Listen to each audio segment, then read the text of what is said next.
We're going to begin today with a short presentation by Peter Winsky. Peter is a postdoctoral student at the University of Southern California after doing his PhD at the University of California, Los Angeles. And he is also an editor of our forthcoming journal that will be appearing later in the year, as well as the head editor of our forum. So he's going to come up and say a few words about our forum. So thank you, Peter. Thank you so much, Brad. Good morning, everybody. First of all, I'd just like to thank Randall and Susan for their leadership and directorship with the initiative. Thank you to Saul so much for your guidance. Oh, there you are. Sorry about that.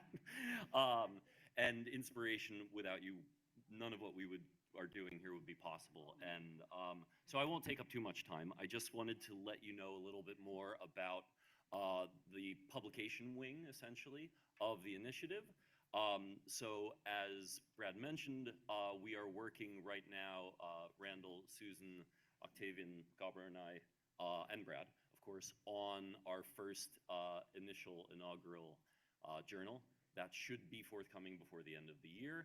One thing that I would like to let people know about this is that we do have open and rolling admissions to the journal for articles. So if there's something that you would be interested in publishing with us, please do reach out to me or to Tavi, and we will further that through to the editorial board of the journal.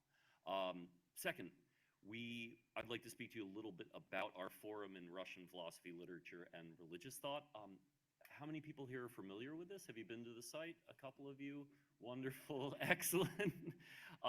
So the site is essentially an academic space in which we can open up the work in the field of Russian philosophy, religious thought, and literature to a wider audience. It's a place where we can share previously published articles, where we can share more open thoughts and dialogues on questions that are particularly of interest, current events, different things of this nature.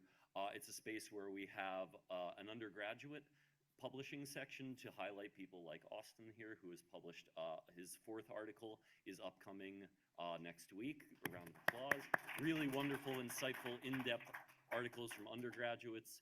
And we also have an interview series where I have interviewed Mikhail Epstein a couple of times and Paul Contino. I don't know if Paul's here, but one thing that I'd like to say is if anyone is interested in sharing their work either in print form, and I can show you a couple of the publications here in a moment, or if you'd like to get in touch with me about talking with one of our colleagues, doing an interview on your own, we can do that. We can put things together, and we want this to be a space where we can reach out to not just ourselves and keep this wonderful community that we're fostering together, but to break out into the world, to engage undergraduates, graduates, to engage people from different sectors of the academic field and beyond.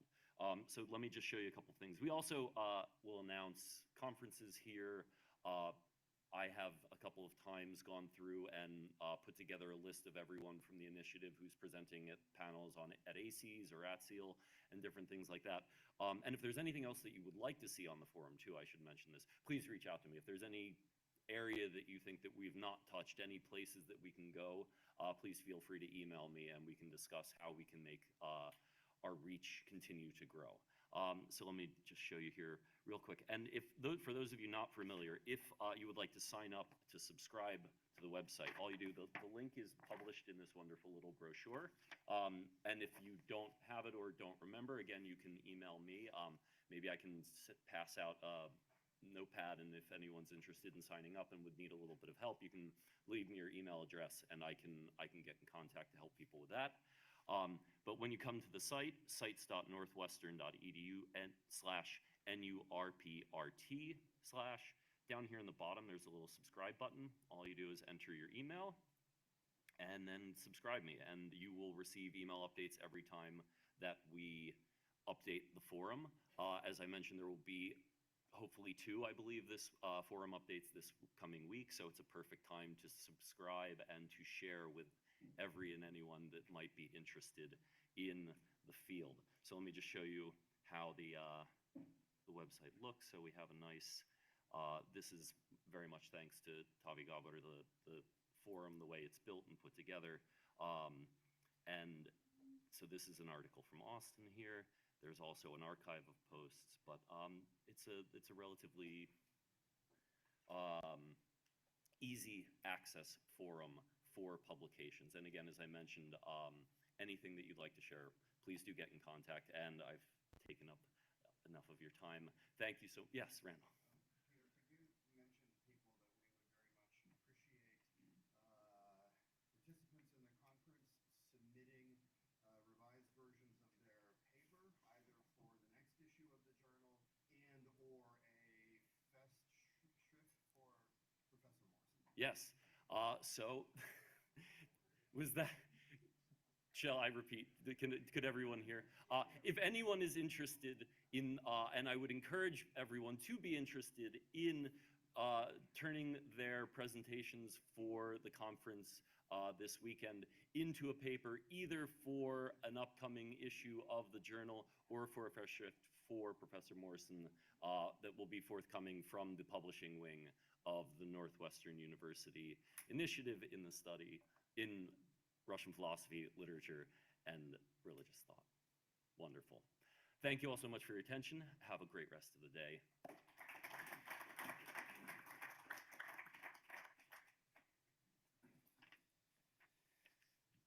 Thank you, Peter. Yes, Peter, as well as Tavi. You want to put your hand? Yeah, they have both been integral parts of the success of our initiative, and we're so grateful to have both of you with us here. So we're ready to start our panels. Our first panel for today. I'm so sorry to say that Dr. Leah Flack will not be with us today. She's sick and is ill and will not be with us. But we will have more time to hear our two presenters, Todd Warner, Dr. Todd Warner from Abbott Northwestern General Medicine Associates in Edina, Minnesota, will be presenting a paper entitled On Human Nature and the Human Body, How Gary Saul Morson Has Helped Me in the Practice of Medicine. So, yes, I'd like to invite you to give your talk. Thank you. Thank you all. Before I begin, I want to say thank you to Brad, to Randall, to Susan for this wonderful invitation. It's extraordinary to be here. Sometimes my fellow physician colleague and I feel like we're a little bit of fish out of water amongst all the Russian scholars, but maybe my talk can explain a little bit about why our presence here might be a little bit relevant to your efforts here. I also want to say before I begin, and I understand if you say before I begin, the clock doesn't officially start. So before I begin, I wanted to tell a quick story about Saul, and then tell you just a little bit about the background about what we're doing in medicine. So to begin with, Saul, I've come to know Saul through the email. We've read so much. Can you hear okay, by the way? Louder? Okay, I'll lean in a little bit. Is that better? That's why my joke didn't go over so well. So a story quickly about Saul. I've gotten to know Saul simply by reading his works and reading and reading. It's amazing how prolific Saul is, as we all know. I've learned so much from what he's had to say about life, about Russian literature, about human nature, about ideology. It's extraordinary. We started emailing each other when I asked him if he'd come and write an essay for a journal that I edit, and he subsequently has written 3 different essays for us. And I interviewed him on a podcast about 6 to 9 months ago about suffering in Russian literature, which was just a well-received podcast. So needless to say, I had great admiration for Saul. He was so generous in his time in the midst of all of his demands. I'd seen him across the screen for the podcast, never met him in person. So what a delight it was to know that in my email to him and asking him, could we have lunch when we come down? He would find time in his schedule when all of you are coming down to have lunch with a couple of docs from up in the Twin Cities. So needless to say, when we knew that was happening, my colleague Mike and I jumped in the car at 5:30 in the morning and drove down from Minneapolis, arrived here in time to spend an hour watching Saul work his magic on Dostoevsky and the Brothers K, one of his classes that I wish I could have taken, also including the different voices you use, which was magnificent. We finished that, we walked over to a local haunt. It was a Chinese restaurant, and over Mongolian beef and chicken and cashews and some egg rolls, we just harangued Saul with questions about Dostoevsky and Chekhov and Tolstoy and ideology and Solzhenitsyn and college atmospheres and so on. It was just delightful. And Saul ate and answered. His plate was full because he had very little time to eat because we kept asking him questions. And we're walking out and we're getting closer and closer to the parking lot where he's parked. And we realize that, gosh, he's going to have so many people to talk to. We're not going to have a chance to really engage as much once everybody's with him. He's going to be just kind of pounded with people who are friends and colleagues. And so I said, I got to ask him some more questions. And I said, Saul, could you maybe give us a little insight about Bakhtin and his thought and why it's relevant today? And he looked at me kind of with a little bit of sadness and maybe pity in his eye. And he said, between here and the car? Which was only 30 feet away, but somehow Saul was able to encapsulate Bakhtin and his relevance in that time, which was amazing. So I know all of us have a Saul story. That's one of mine, and I hope there are many more to come. So thank you for that. So I want to say also that in medicine, I try to teach the medical students, and this is in life, but especially in medicine, you're working a balancing act between efficiency and intentionality every single day. How do I get the day's work done, and how do I do it in a meaningful fashion? The other balancing act is between equanimity and empathy. How do I stay cool under pressure and yet care about the person sitting in front of me? And the trap in life, and the trap especially in medicine, is you tilt too far towards efficiency away from intentionality. You tilt too far towards equanimity away from empathy. And what I'll say, Saul, is what you have exhibited is you're a master of it all. You're a master at being efficient, but no one ever feels like you are looking over their shoulder. You're a master at equanimity and coolness, but you care deeply about people that are with you, in front of you, who are learning from you or just enjoying your presence. And that says a mighty something about you. So congratulations for having achieved that. Well, after hours. The second thing I want to say is this: is that we are up in our neck of the woods up in Minneapolis. We do a lot of teaching of medical students and residents. I teach a class in undergraduate at St. John St. Ben's University up in Collegeville called The Art of Healing. We teach medical students, and I have a 4-week rotation called The Wisdom of Literature in a Time of Plague that basically highlights duty, suffering, grace, dignity throughout all of literature and how it's relevant to budding physicians and how it has to be relevant to the narrative that they're finding and living out in their daily work. We also teach medical students and residents, and my colleague Mike focuses on how to help them think clearly, borrowing from Saul's work. I teach them about literature and its relevance, the narrative story for patients, and we borrow from Saul's work. Saul, you don't realize how much your work has affected the work of physicians, educating undergrads, medical students, and residents. And I woke up about 4 in the morning, eagerly anticipating a bagel. And I did some back of the napkin calculations that if you have one doctor that works, that sees 15 patients a day, 4 days a week, 10 months a year for 40 years, they're going to have 115,000 patient touches, patient encounters. And I would say we are teaching hundreds of medical students, residents, and undergrads things that we learn from you. So I just want to let you know that your work it's not remaining in the academic world. It's making its way into the healing professions, in the lives of patients, and it speaks to the profoundly human, which is often lost in an otherwise somewhat inhuman field. So lest you think your reach is not great, it's extraordinary. So thank you for that. So those are my opening remarks. Many years ago, Sir William Osler, the grand figure of Johns Hopkins Medical School and the godfather of internal medicine, he observed, "The good doctor treats the disease, the great doctor treats the patient who has the disease." But what exactly does this mean? By the way, can you hear me okay? It means that our bodies are more than the sum of their parts. It means that the mass of man's problems cannot be explained solely by anatomy and physiology, algorithms, and chemical equations. It means that physicians must not embrace the lie that man is little more than a glorified ape, best approached with a materialist, reductionist, and often heartless frame of mind. Today, I know of no better writer who expounds on Osler's point more incisively than Professor Gary Saul Morson. So what has Gary Saul Morson, a professor of Russian literature at Northwestern University, taught me about the practice of medicine? 3 indispensable lessons that apply not only to medicine, but to all human engagement. Be alert, be caring, and be careful. Part 1 is be alert. And I open with a quote from Ludwig Wittgenstein. Don't think, but look. We must know the person and not just the patient.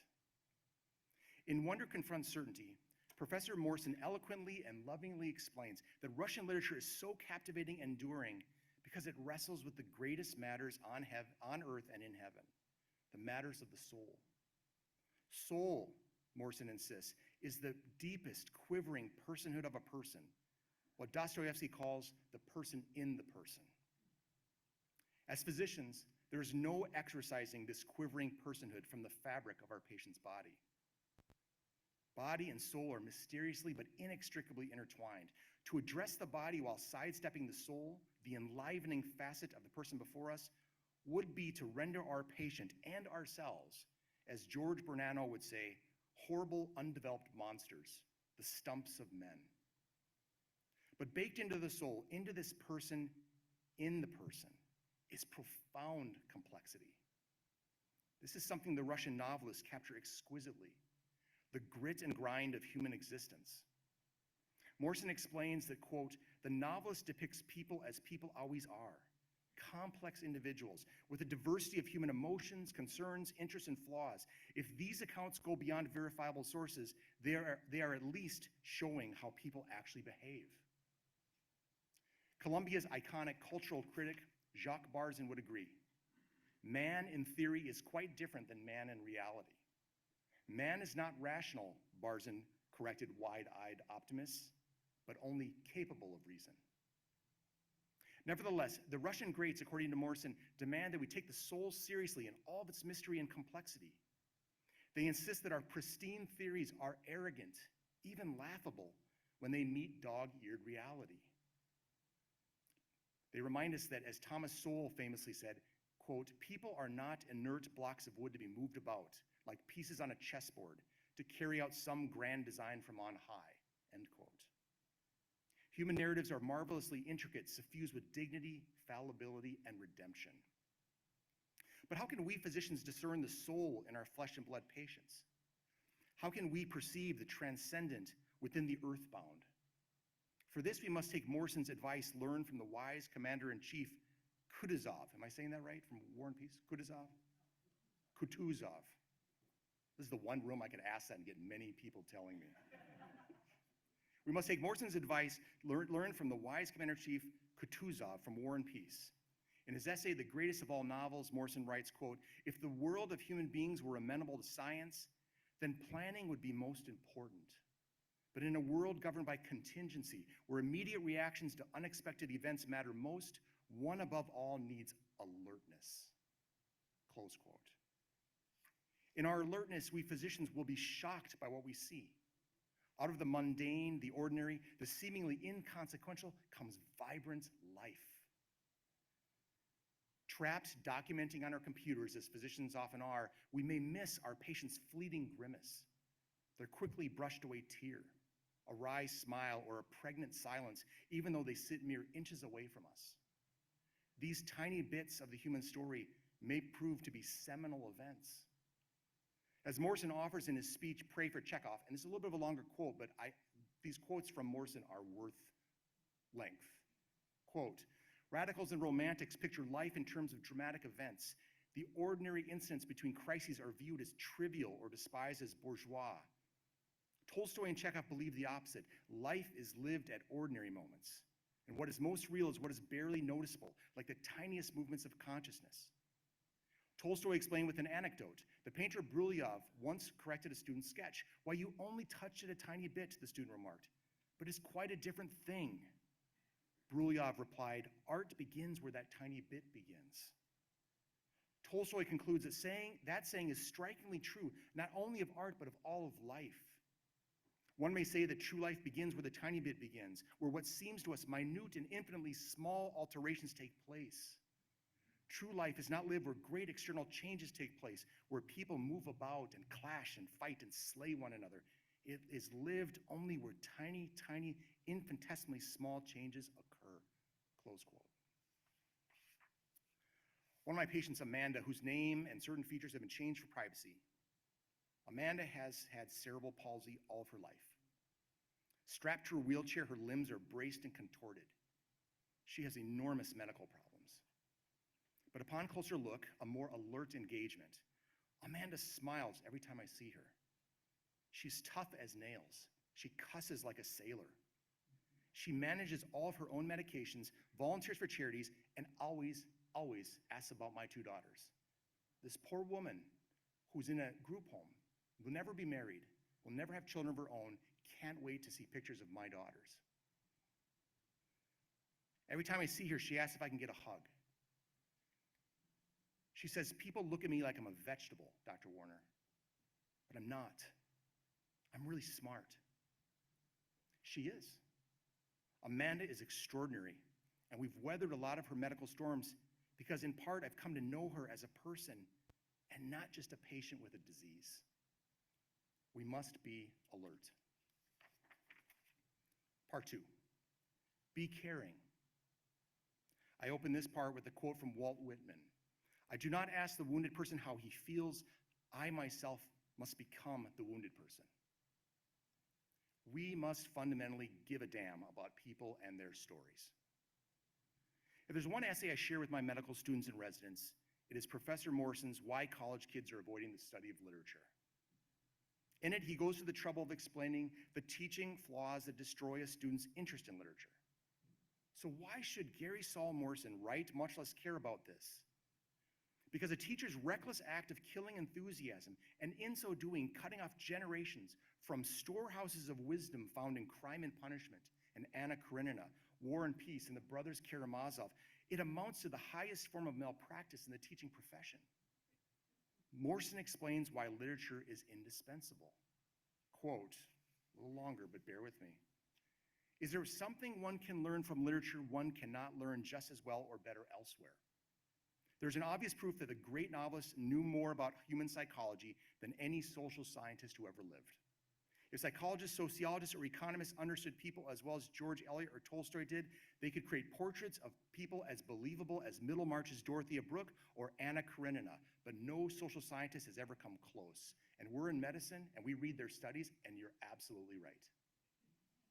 Still more important, many disciplines can teach that we ought to empathize with others, but these disciplines do not involve actual practice in empathy.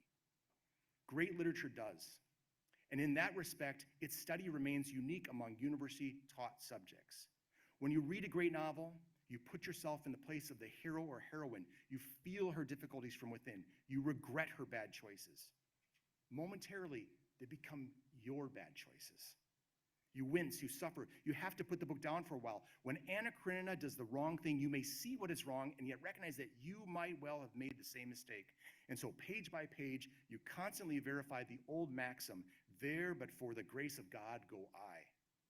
No set of doctrines is as important for ethical behavior as that direct sensation of being in the other person's place. Close quote. Now I'm reading this and I'm getting the chills, and I wish it was from my own writing, but it's from Saul. To be a complete physician, one must be as avid a student of human nature as you are of the human body. That means that each physician, as they open the door of the exam room, must be prepared to wrestle with the stuff of humanity. Uncertainty and imperfection, contingency and coincidence, not only in the patient, but in themselves. I've been both dazzled and dismayed, helpless and heartened by the stories unearthed in those small clinic rooms. These experiences engender one of two reactions in the physician, anxiety or wonder. Professor Morson beckons us to wonder. Just consider Walt Whitman's poem, When I Heard the Learned Astronomer, and I wanted to pull it up for just a second. When I heard the learned astronomer, when the proofs, the figures were ranged in columns before me, when I was shown the charts and the diagrams to add, divide, and measure them, when I, sitting there, heard the astronomer, where he lectured with much applause in the lecture room, how soon, unaccountable, I became tired and sick. Till rising and gliding out, I wandered off by myself in the mystical, moist night air, and from time to time looked up in perfect silence at the stars. Whitman's poem features an exhausted figure emerging from that math-soaked, statistics-soaked lecture to find solace in the mystical, moist night air as he looked up in perfect silence at the stars. We as physicians, immersed as we are in nuanced diagnostic approaches and cutting-edge remedies, must also draw from the well of timeless literature to fully appreciate the story of the brilliant yet complicated, intriguing yet confounding patient that is unfolding before our very eyes. Jack, whose name and features have been changed for anonymity and confidentiality, Jack and I had a long visit, mulling over his recently and seemingly intractable medical problems. We also delved into a significant setback in a personal relationship, one that he deeply cherished and was suffering in its absence. And after discussing medication adjustments and other recommendations, I paused and I asked if he had ever read Dante's Divine Comedy.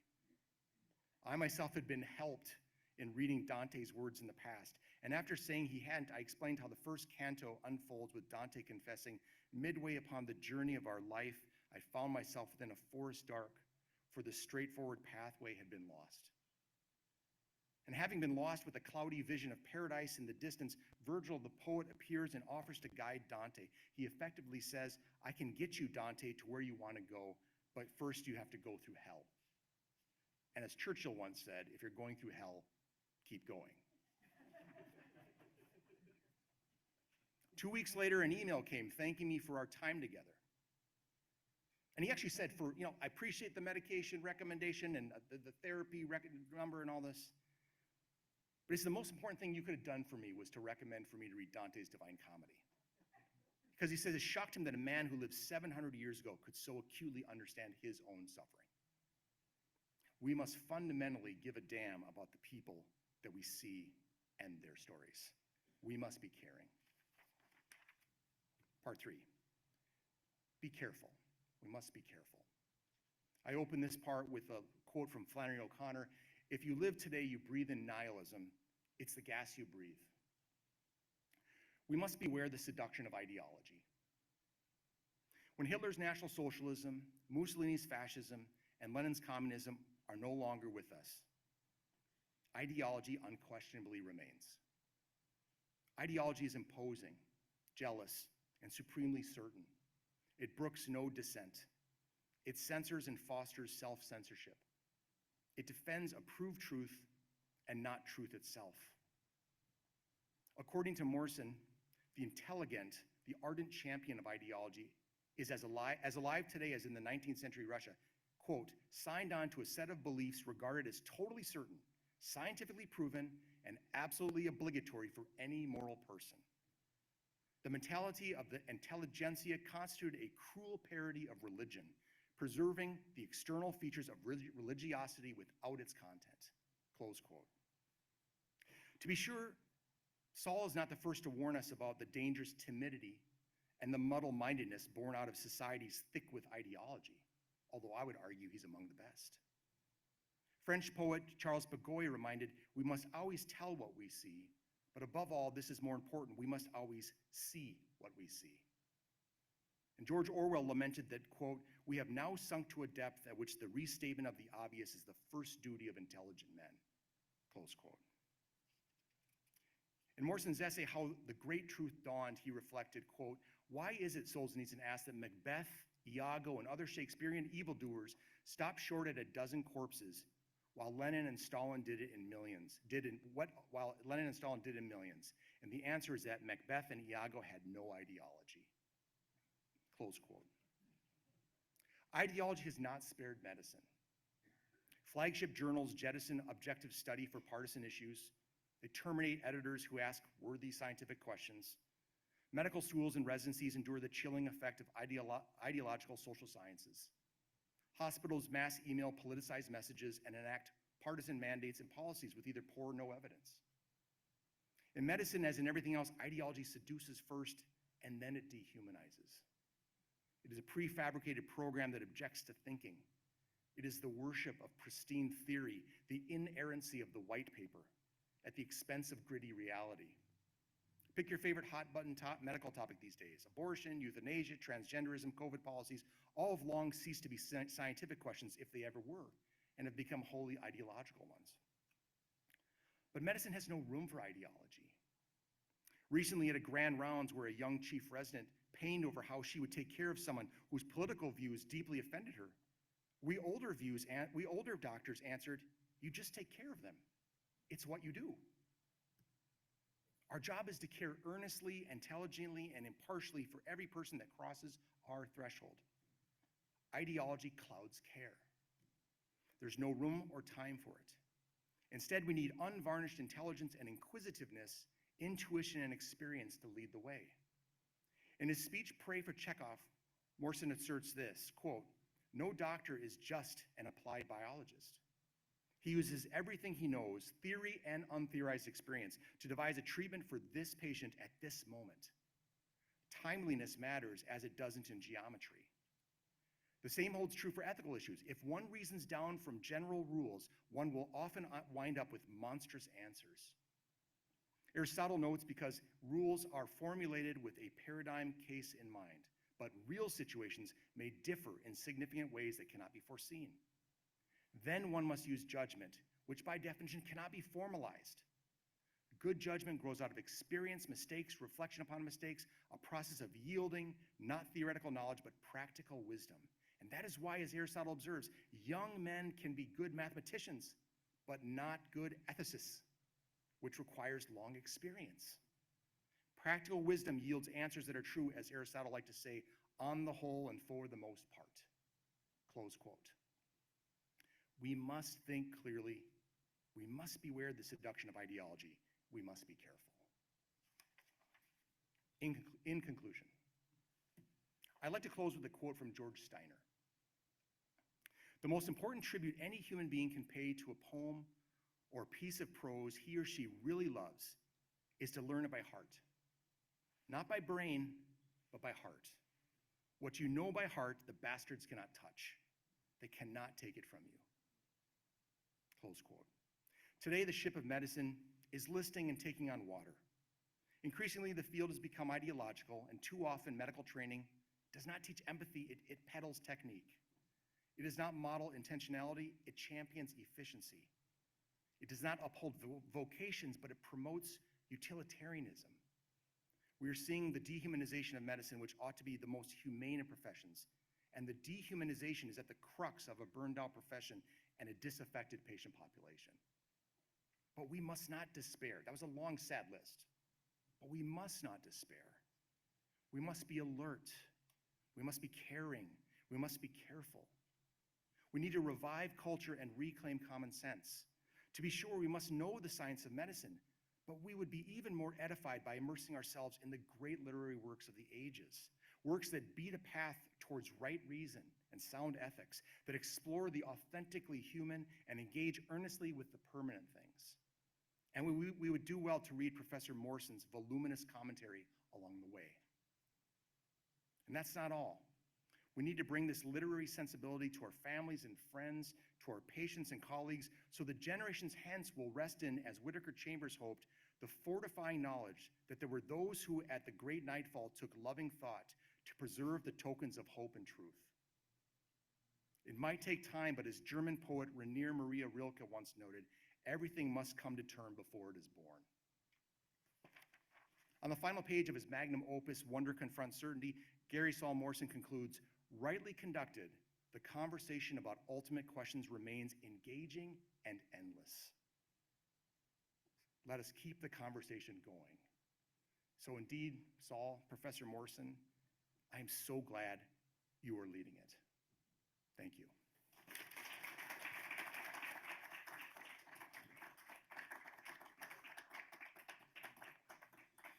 Thank you so much, Todd. Now I'd like to invite Dr. Sargent, Lindsay Sargent Berg up to the podium from Microsoft, and she will be presenting her paper is entitled "We Shall Not Cease from Exploration: The Lessons of Literature in the Context of a Non-Academic Career."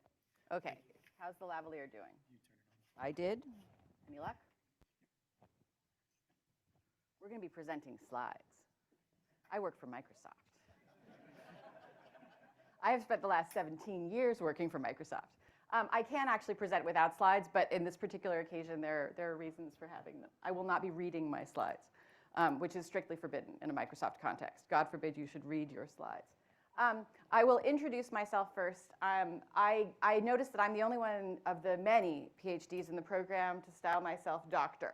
This is for a reason. When Bradley asked me what my title was, I said professionally I tend to use doctor. This is because at Microsoft I was occasionally known as that girl from marketing. And I found that having a PhD helped. They didn't mean anything by it. They actually were saying, this is really hard. Could someone get that girl from marketing? And I said, I'm here now. And they're like, we're really sorry. I graduated from Princeton University in 1992. I was Carol Emerson's student, and her suggestion was that perhaps if I did in fact want a PhD, which I did, that I should go on to Northwestern. I applied to a number of graduate schools. I started at Northwestern in the fall of 1993, and I worked with Saul Morson on a dissertation. Andrew was my secondary advisor. I got to tell you, they're just $1 million pair. Having both of them speaking to you about the same topic is a little disorienting, I'm not going to lie. But it means that you get to a precision in your ideas that I don't know that you can get to any other way. And I learned very early in my career that the benefit of having multiple voices influencing what you are trying to say is actually ideal. That having a single voice in your head, that voice can dominate yours, but as soon as you start taking feedback from multiple places, you have the opportunity to thread your thought through the thoughts of others. How did I get here? I took a break from my dissertation in approximately 1996. I took a break from my dissertation because I had made what turned out to be a fatal error, which was that I had a research grant, and I was doing nothing but research full time. I had left Northwestern. I was with my husband at Stanford University. I was using Stanford's library, great library, nothing wrong with Stanford. But it turns out that you really, really shouldn't shut me up alone with a research project. I am far too people-oriented. You can tell that. I mean, I work in marketing. And I don't know what would have happened if I'd stayed at Northwestern and continued to teach and continued to have the influence of others. But left alone with a research PhD, I thought, no. This is not going to work. So I took a break. And this is the Bay Area in 1996, 1997, when if you could read and write English, you could get a job in technology. They were not super picky. They were real, like there were jobs for anyone. And I was talking to people and I said, I was thinking I might actually get a job. And they said, well, how about PR? That sounds like something anybody could do. And they're not entirely wrong, because the mode that people join public relations agencies is they hire people who are very young with no experience whatsoever, and they pay them very little money in the early years. It's an apprenticeship model. There is an understanding that to do public relations, you might as well just go do public relations. My title today is Lessons from Literature in the Context of a Non-Academic Career.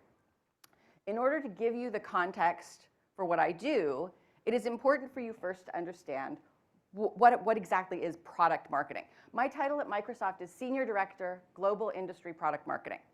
I started out working just in marketing, and most of you are familiar with the efforts of marketers to convince you to buy their products. Marketing is an audience effort. It is helpful to have a PhD in literature to run in marketing because I understood storytelling, I understood how to sort of gauge an audience, and I understood how to put myself in the place of the other. Product marketing is actually far more entertaining. And I moved into product marketing in approximately, I would say 2014, as soon as I could convince someone to let me do it. Product marketing means, in the technology context, that engineering built something, and they would like to know what you're going to do with it. At Microsoft, there is a small group of marketers relative to the number of engineers or the number of salespeople, literally tens of thousands of salespeople and tens of thousands of people who actually build the product. And engineering will say, I did this, and I'm pretty sure it's an extension to, let's say, Windows Server, which is our one of the underlying operating systems. And you look at it and you say, I really don't actually think that's the best way to monetize that. Either should it be free? Should it be an add-on? Should you have to pay extra? How much extra should you have to pay? Is there a free tier? What if people started out using it for free and then eventually you want them to pay if they're using a lot of it? So if it's like, you know, my daughter at home, she can have it for free, but Dell is going to have to pay me money. That type of thing. So we think about what we call pricing and licensing. And I actually did once joke in a Microsoft context that our licensing is so complicated that it makes Russian motion verbs look easy. And for those of you who have learned Russian, that is saying something. I came into product marketing, and part of the reason was also that it turned out that Microsoft is an ideal place to ask questions. And I will tell you, as someone that had to study Old Russian, that there were very few topics that made me nervous coming into even a Microsoft context. People say, did you have any background in technology? Absolutely not, nothing whatsoever. I walked into Microsoft with a very vague sense of what technology was and what it did. I had spent some time at our public relations agency, and that was about it. And so in this context, I learned to understand from the ground up by asking questions, what exactly did you just build? Why do you think it's good for customers? What do you think we're going to market with? And how is this going to make the lives of any individual customer better? And then we're going to put together a life cycle and a messaging set and a narrative about what this product is likely to do out in the world. So that's what I do today. Global industry product marketing means that I market things that go worldwide. I worry about how they're going to land in Jamaica, the same way that I worry about how they're going to land in the United States. And then industry product marketing means that in the last 4 years, I was asked to specialize in what's called verticalization. Most of our technologies are what you would call horizontal. They work for everybody. Windows, Microsoft Word, everybody uses it.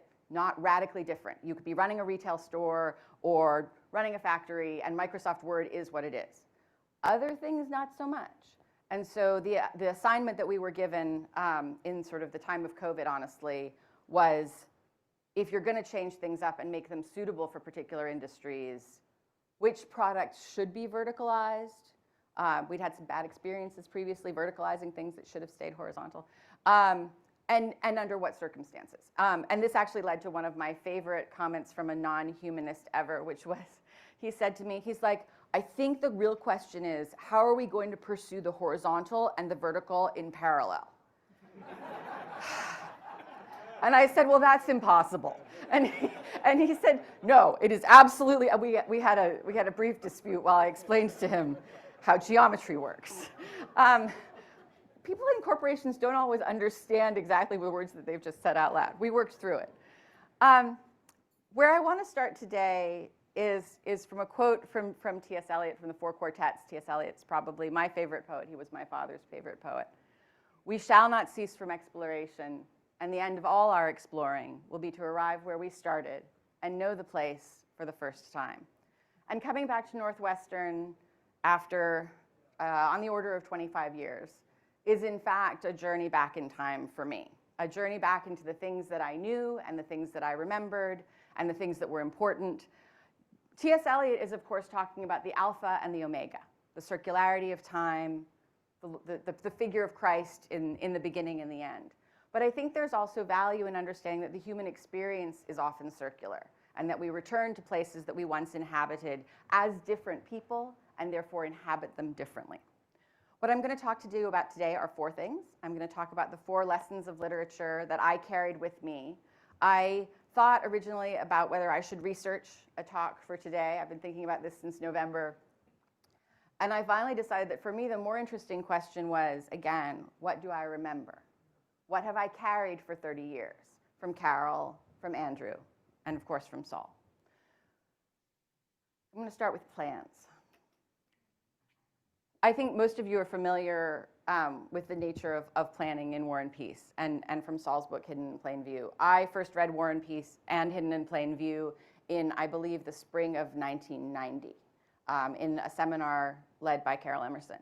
And it was like a light going on in my brain. I think that was when I decided I wanted a PhD. When you see in War and Peace, Nikolai Rostov at the top of a hill, the night before, all of the generals have been busily planning and thinking about how is this battle going to go. And the problem with that, the problem with all of those plans, both Tolstoy and Saul point out, is you don't actually know what the other side is going to do. So these aren't plans that can be set in stone. These have to be at some level malleable. And there's a moment in the battle when Nikolai sits on his horse at the top of a hill, and as you see, he felt instinctively that if his hussars were to charge the French dragoons now, the latter would not be able to withstand the charge, but it would have to be done now or it would be too late. Nikolai is described as having a keen sportsman's eye earlier in the passage. And what I love about this, and what I think, as I say, stayed with me for 30 years, was it's not just about the generals. It's not just about Nikolai. It's about the combination of the circumstances that put the right person on the right horse on top of the right hill so that he could look down and make those decisions. And the decisions that we find ourselves making in technology today are like that. We often cannot know in advance how it's going to work out. If you work in consumer goods, there's actually a high degree of predictability to the marketing work that you do. For me, I could walk in tomorrow morning and there could have been some massive break in how Microsoft operates, or Google came up with something, or Amazon Web Services came up with something. Things can happen literally daily that turn us upside down. And we certainly, Microsoft, have found this in the last, I would say, since about March of 2023, when you may have noticed that we had this little thing called AI happen to us in a really big way. Microsoft has been planning for sort of an AI revolution since 2017. There's a board at Microsoft called the Aura board that concerns itself with nothing but the ethical use of AI. I worked with them a lot when I was doing government marketing. But we didn't really see it coming. No one did. No one knows what this means. No one knows even now what all of this is going to eventually result in for human society. So I really hope that we have the right person on the right horse, on top of the right hill, as we make decisions about how to move forward. And I will quote Saul, the only way anyone is effective in war and peace, and I would say in general, is through alertness and adaptability to unpredictable configurations. Ethics. I was on a plane recently and someone asked what I did and I told them and they said, does anyone teach ethics anymore? And I said, well, I have a PhD in Russian literature, so, I don't think there's a better degree in ethics than that. You don't have to be specifically taught. I'm quoting Ivan here from the Brothers Karamazov. I want to forgive, I want to embrace, I don't want more suffering. And if the sufferings of children go to swell the sum of suffering which was necessary to pay for truth, then I protest that truth is not worth such a price. And this is and is not Dostoevsky speaking through Ivan at this point. What's interesting here is that what Ivan is talking about is trade-offs. He's talking about what are the sacrifices that we have to make for the thing that we actually want to have. I don't know. Sometimes they're worth it, sometimes they're not. And my job is often about trade-offs. We can release the product early. It's not going to work as well.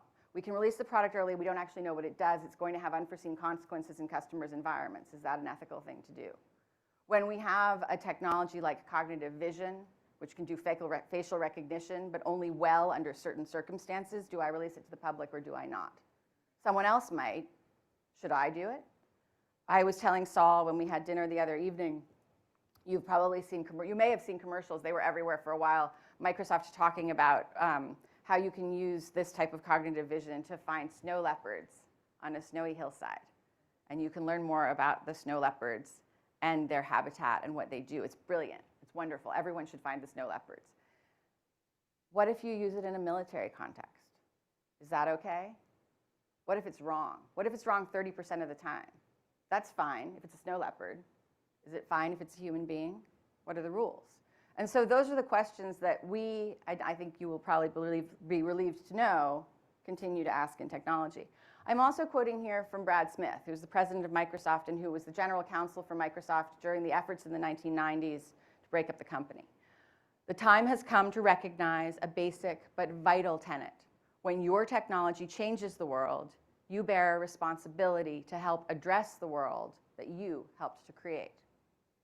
We use the word help a lot because it's not an ownership thing. It's not like a single company or a single individual owns these things. But you can't just throw it all out there and hope. You have to at least make some effort to put in guardrails and think about checks and balances for the work that you're doing. Failure. I liked this one. When I first came to Microsoft 17 years ago, it was a place that did not tolerate failure. That wasn't allowed. That wasn't a thing. And I think that that was because of the history of the company in building Windows, which became such a runaway success. And then, for those of you who understand technology, Windows Server, which is the underlying large-scale operating system that runs the back-end technology. And the thing about Windows and Windows Server and subsequently Microsoft Office was if you've built all of those, you may have some hesitancy about, is the next thing also going to be a multi-billion-dollar product used by hundreds of millions of people around the world? How do you start and do other things? And so you see things, and some of the things that we tried didn't work out so well. I think that the Guardians of the Galaxy have made clear that Zune was not a success. That should not be a surprise to anyone here.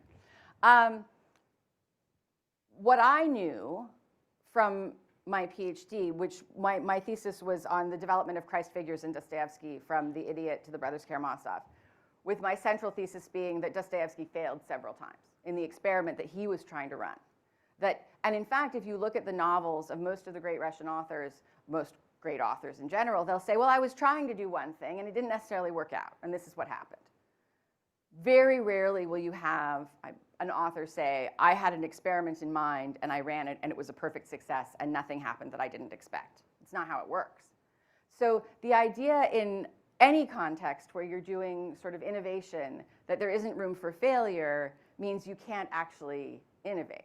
You cannot do new things if you're not prepared to have them not work out. And Microsoft became a very different place when we had a CEO, Satya Nadella, who came in and said, in fact, failure is the name of the game. And if things don't work out, you're not trying hard enough. And what was interesting was that he also looked into, there's fairly complex brain science about the fact that human beings who are under stress and also think they can't fail cannot be creative because you're in fight or flight. The adrenaline's pumping. You have no ability to be creative whatsoever. And so it's vital that if you want to have innovation and creativity, that you create an environment in which failure is understood as a step in the process. My son, when he was small, was really struggling with his times tables, and they had this thing where you had to do them. It was a timed exercise. You had 60 seconds to do a certain number of things. And he was crying, and he said, Mommy, I just keep failing. And I was like, well, they don't say fail, if at first you don't succeed, fail, fail, fail again. There's this whole category called trying. And I think that when I read Robert Louis Jackson, I read Bob Jackson's book under Saul's guidance as part of my PhD, and this idea that Dostoevsky spent his life striving towards an ideal, and maybe he never reached it, but I think he accomplished a lot of good along the way, I think is something that we can all live by, which is that the process of trying and approaching and perhaps not reaching is just as important and just as valid as the problem of actually reaching. Finally, empathy. Saul has famously talked about the ways in which literature helps you inhabit the mind of another. And obviously, Tolstoy talks about this in What is Art as well, this idea that you can transmit experiences so that others can feel the things that you feel. And this has also been absolutely critical to my career. The corporate idea of storytelling is a little crippled. There was an article in the Harvard Business Review recently that had a great thing about how storytelling was going to transform your idea of your corporation's mission, and it talked a lot about slogans. And anybody who studied Russian literature or Soviet politics for any amount of time has a deep distrust of slogans. In fact, I would say that whenever anybody says they're not doing something, I'm immediately like, yeah, no, you're doing that. I worry so much that Google said don't be evil. It still bothers me. Like, really, really bothers me. It makes me very suspicious. And so I think that, the idea of a story, though, is something that's going to live with you. And it's something that will make a difference in how you perceive your reality. I can tell you that Microsoft is a multi-billion-dollar company, or I can tell you that we ran the longest transatlantic cable ever to cross the Atlantic in partnership with Telefonica and with Facebook. And the biggest problem we had was underwater turtle habitat and sharks, because sharks like to eat the coating on the cables. They think it's tasty. And you may not remember anything else I said, but you're probably going to remember that sharks like to eat networking cable. And so that's the type of thing that we look for in truly great marketing storytelling is what is the nugget, what is the thing that you will remember that will stick. There are things called made to stick. There's a whole, books and books about storytelling. And people kept saying to me, have you taken a storytelling class? And I was like, well, kinda. I mean, only the best one there was. Thank you. And where I want to close then is the other piece of empathy, which is I was lucky in moving into technology to move into an environment where people are massively free to pursue paths that they were not educated to pursue.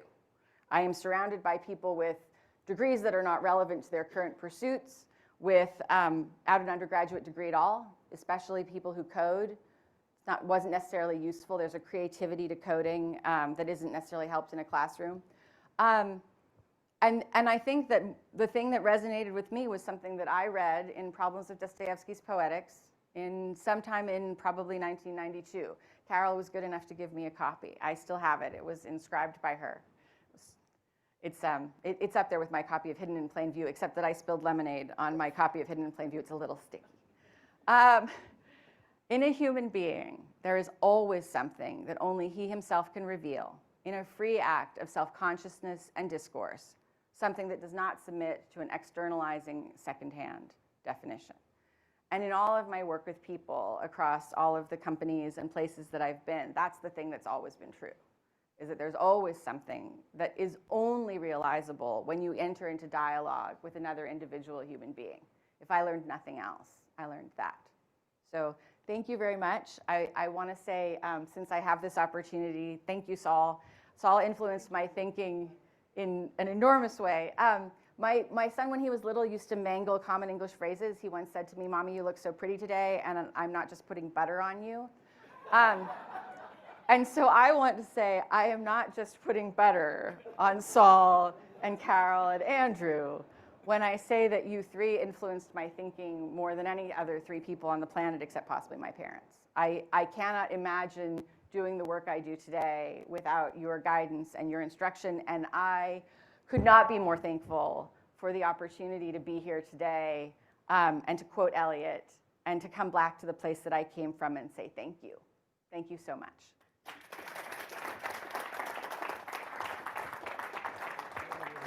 Thank you so much, Dr. Berg. Can y'all hear me? Does this work? Okay, great. Thank you. I'm going to have the panelists come up to the front instead of these I should turn this off. plush chairs. I know it's a very horizontal room we have, you see. There's definitely not, the vertical and the horizontal are definitely not intersecting in this room. So, are y'all, do y'all have a better way to arrange the room? Is that what y'all are? This is the best we can do for now. So, I will open up the floor for questions.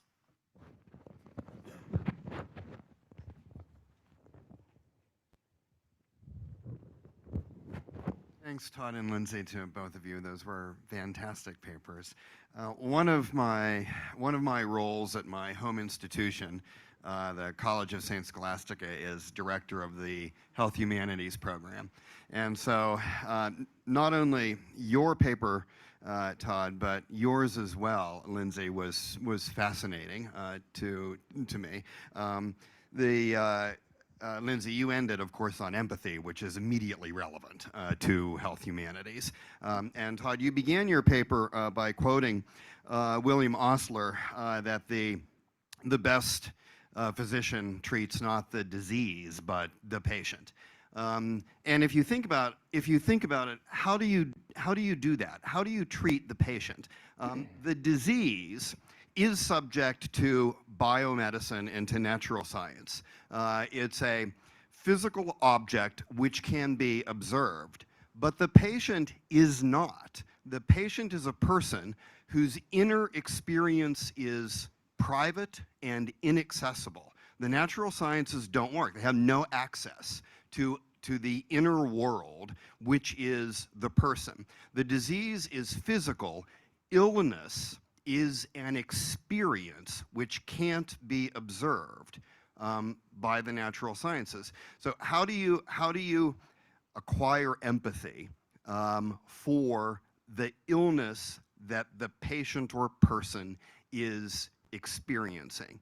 It's through the humanities, which is why the study of literature is known more effectively than Saul has demonstrated, that the humanities is essential for all of us who are involved in caring for persons. That's what I took from both of your papers. Thank you very much. Thank you. Well received, yes.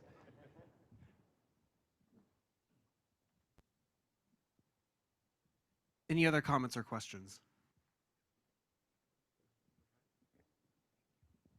Thank you both. And I have a comment for Lindsay and then a question for Todd.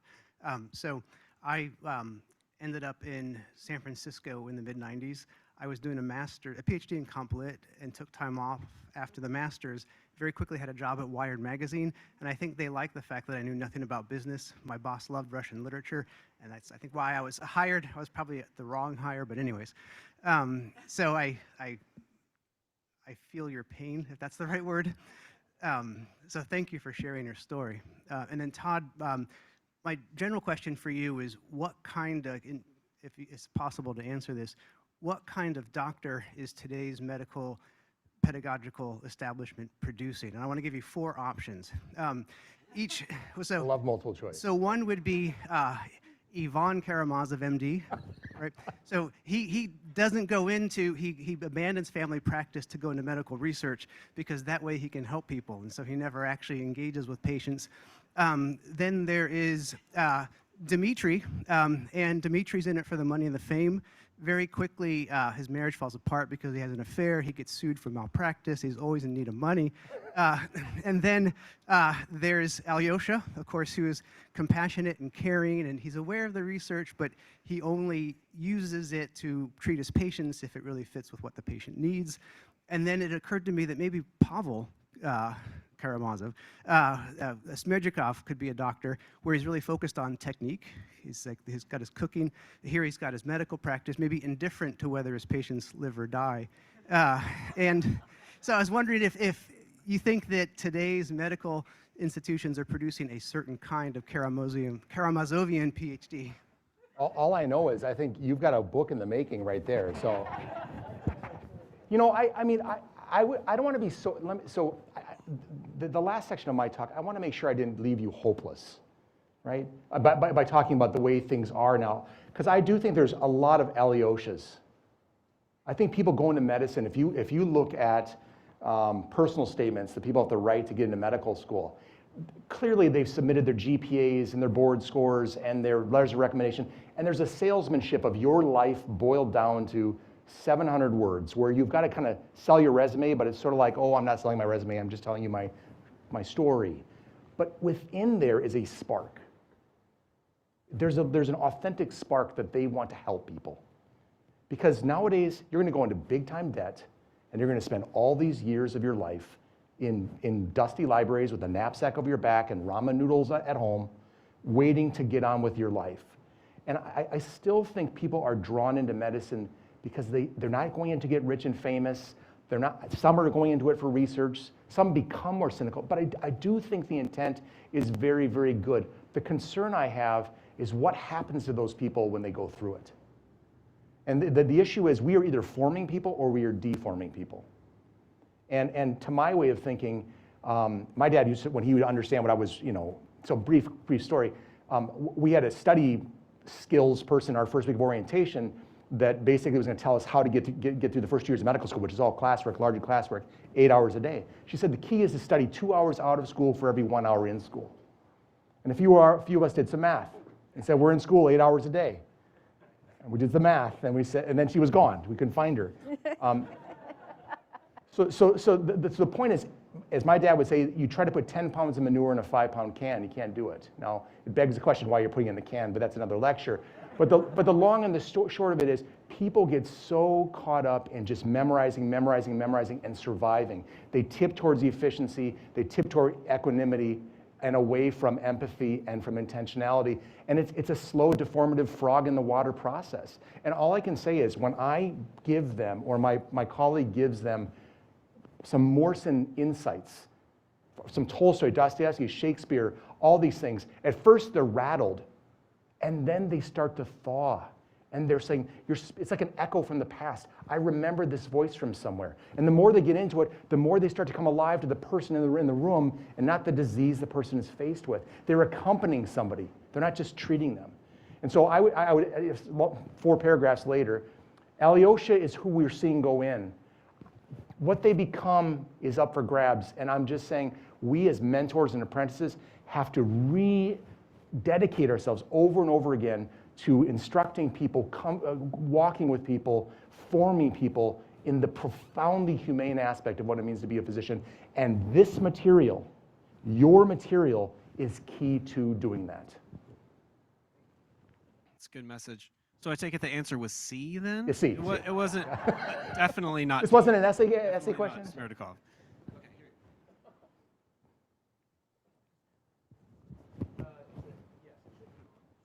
Can you hear me? It's on. Can you hear me now? Mm-hmm. Yes. Thank you for 2 wonderful papers. Thank you for 2 wonderful papers. So fascinating. I have a question to both of you, which is, to what extent do you think that your point of view is culturally specific? In other words, you're Americans, you are accommodating your fields to American culture. And my question is there another way?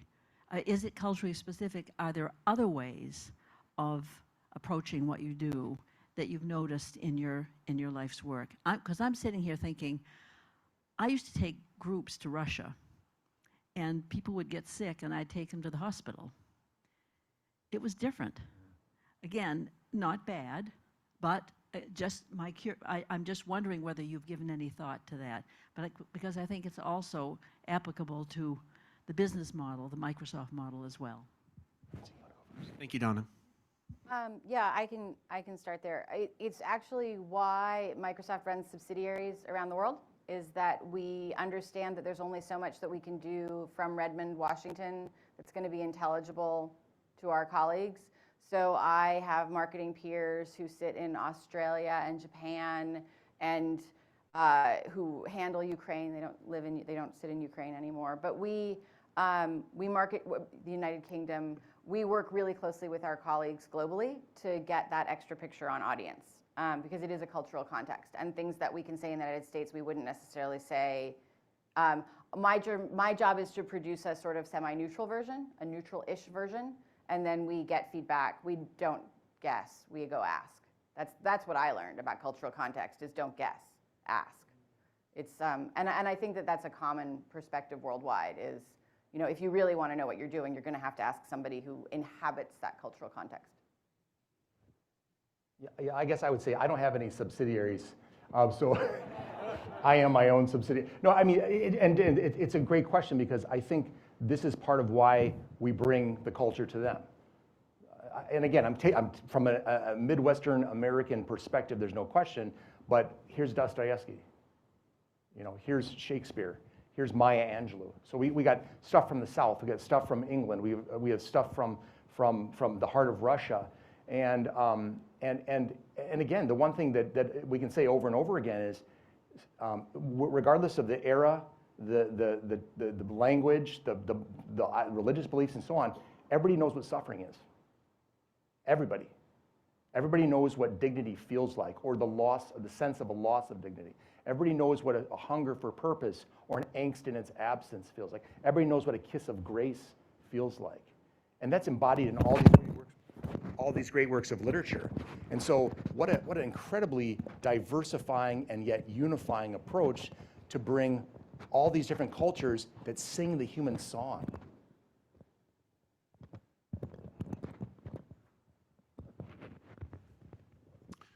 Hi, I'm Ben Benson. I'm a marketing professor at the University of Texas at Austin, Dahlia's husband.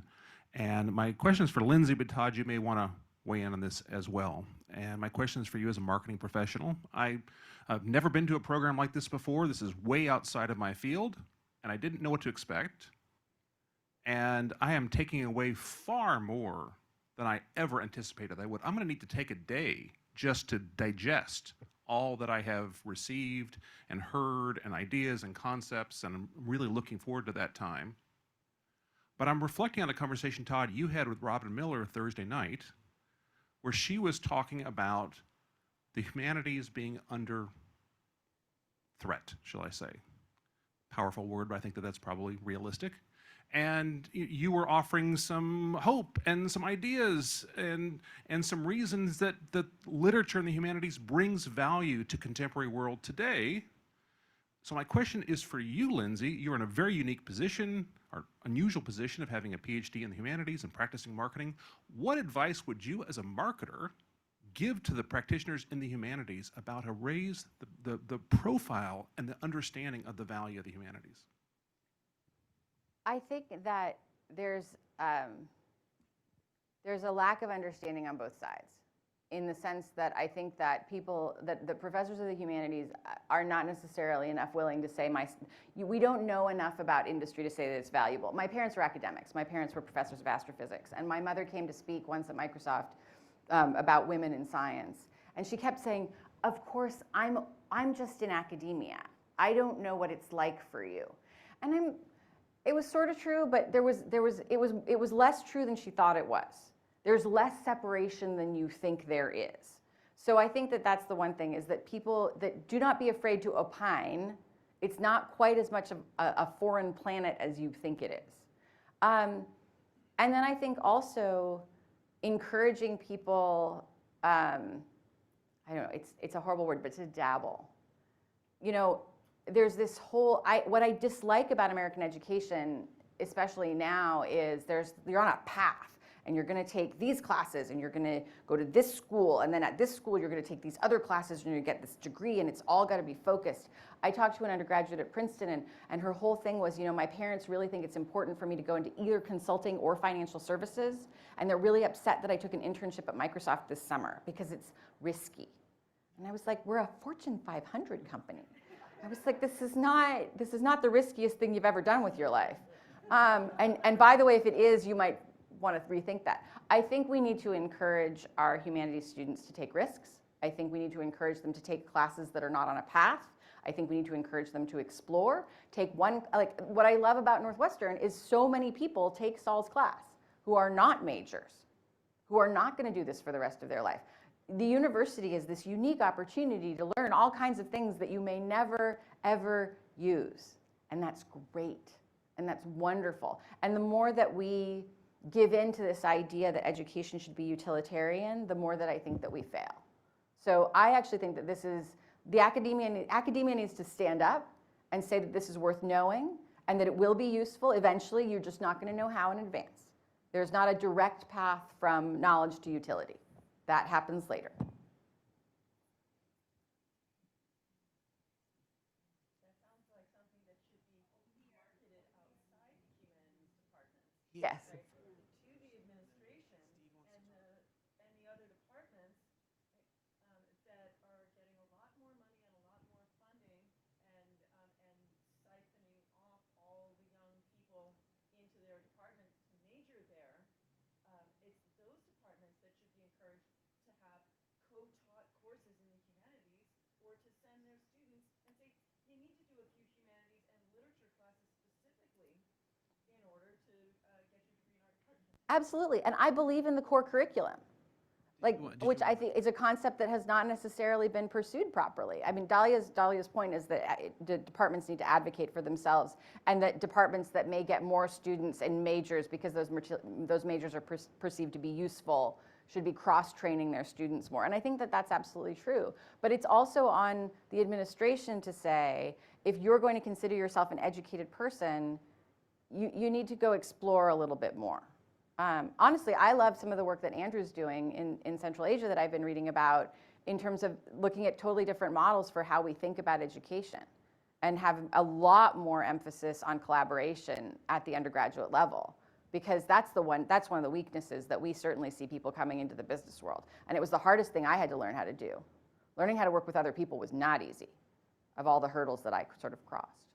I believe Dan, you have a question? Thank you. I also thought both of these presentations were marvelous, and I thank you both for them. Um, Obviously, in a conference about Saul Morson, we're going to be talking a lot about ideology.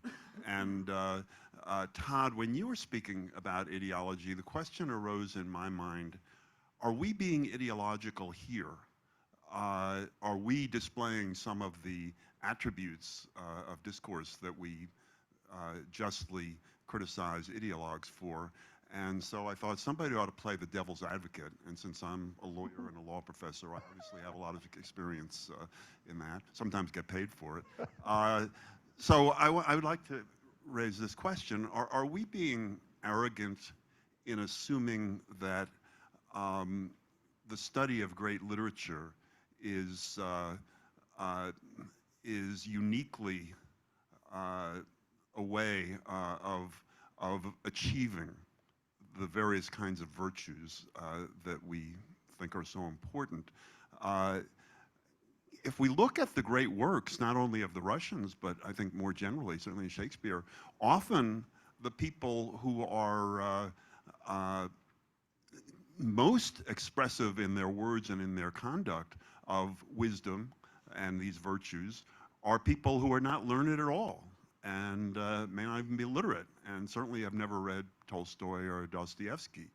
I think all of us in our personal experience know some people who are just wonderful people and have empathy and have all these qualities and who don't read anything.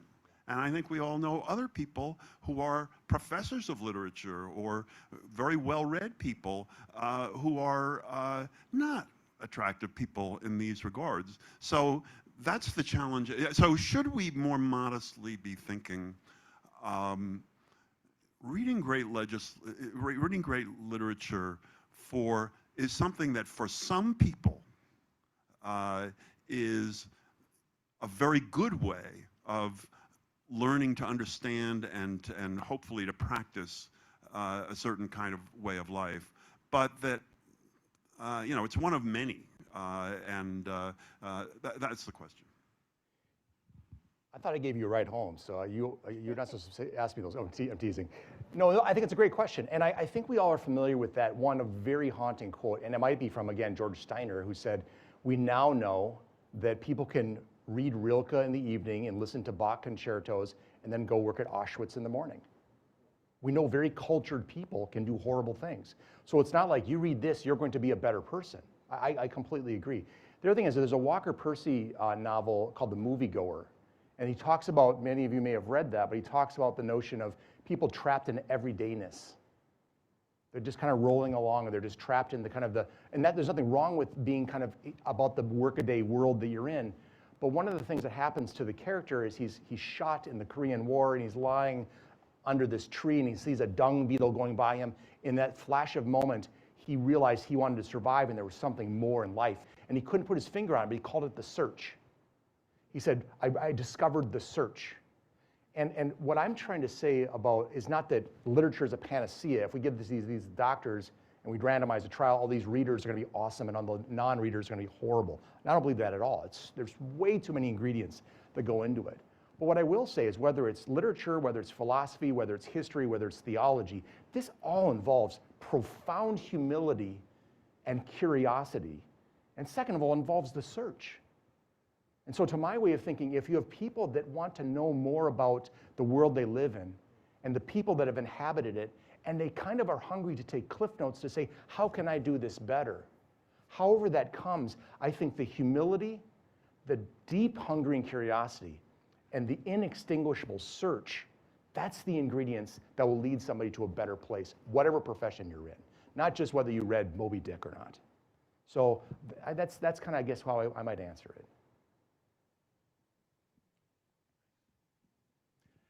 Great papers. Lindsay, what you said about failure is so important. I wish that my teachers in graduate school had said that, had enunciated that, because it's so important to experience failure. Todd, I wanted to ask you a question as a physician. My father was a physician. I was pre-med. The fruit flies did me in, and But of course, Chekhov was a physician, and I was just wondering whether, and you mentioned, I think Walker Percy was also, Yep. yeah. So I'm just wondering, but for this crowd, particularly Chekhov, whether after you became a physician and were working with patients and you went back to Chekhov, whether you saw something in his writing that you hadn't seen before in relation to the effect of his profession on his humanity and his writing. I got to be honest with you, I'm not as well versed in Chekhov. My good friend over there, Mike, has been tutoring me on Chekhov. Although I've read like his plays and I've just enjoyed them. Any physician who's a writer that you. Yeah. You know, here's the interesting thing. I'll just tell you this kind of a quick anecdote. So if I want to, and this is, I love that this is a great question. So if I want to volunteer someplace, like say at my church or whatever, or some volunteer situation, and they find out I'm a doctor, right away they want me to know if I want to do blood pressures. And I'm like, I don't want to do blood pressures. I want to have nothing to do with blood pressures. I want to do something completely different from what my field is. And I'll tell you what, I have been impressed in reading the physicians that are also writers and known better as being writers. I'm very impressed with how being a physician has informed their craft. But I have to be honest with you, I sometimes think, I'm not speaking about Chekhov here, I'm not speaking about Percy, but I will sometimes say I hunger for the perspective of the person who's living life and is not a clinician, because sometimes I feel like they are seeing things that sometimes the physician eye is missing. And so you know, in a strange way, I kind of divorce myself from reading too much of physicians' writings and trying to divine the physician eye there. And I relish the writing of someone who can absolutely penetratingly pierce through the human condition in a way like Dostoevsky or Tolstoy, in a way that many, many doctors could never do. That to me is, again, it's back to Saul's quote about the social scientists. I feel like we have so scientized everything that everything that's worthwhile we can study, and everything that's not worthwhile we should jettison. It's like, just because you can study something doesn't mean it's worthwhile, and just because you can't study doesn't mean it isn't invaluable. We've upended common sense when it comes to science this way. So I went far afield from your. I'm going to read more Chekhov and get back to it next year. How's that sound?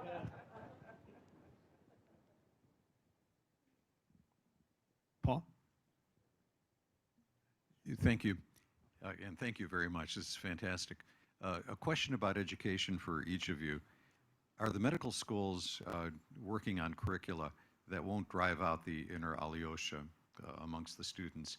And on the Microsoft side, with tens of thousands, maybe hundreds of thousands of folks that you have across the globe, what do you do in education, for example, to get them to play nicely with their colleagues? Please. Okay. Well, so it turns out that the best way to get people to play nicely with their colleagues is if you provide incentives for them to do so. And so when I receive a performance review at Microsoft, I am reviewed on 3 vectors. One of them, what was my individual impact? What was the work that I did that built on the work of others? And what was the work that I did to support the work of others?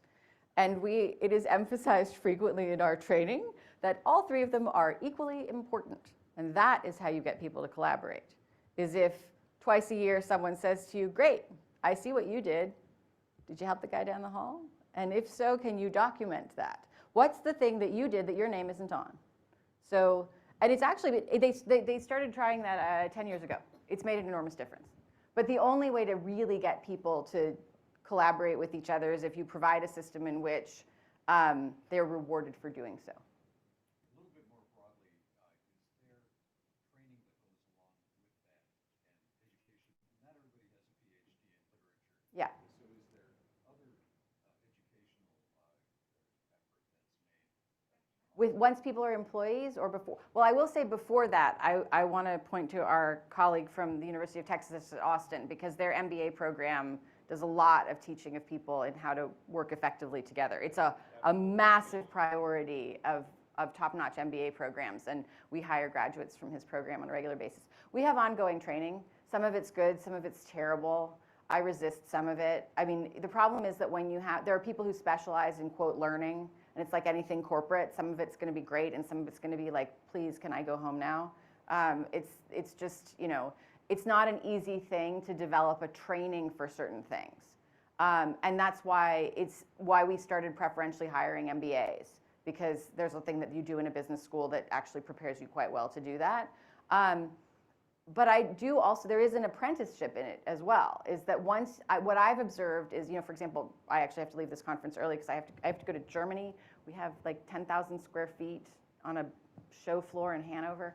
And to make that happen requires the effort of an enormously large number of people, and a bunch of them work for me.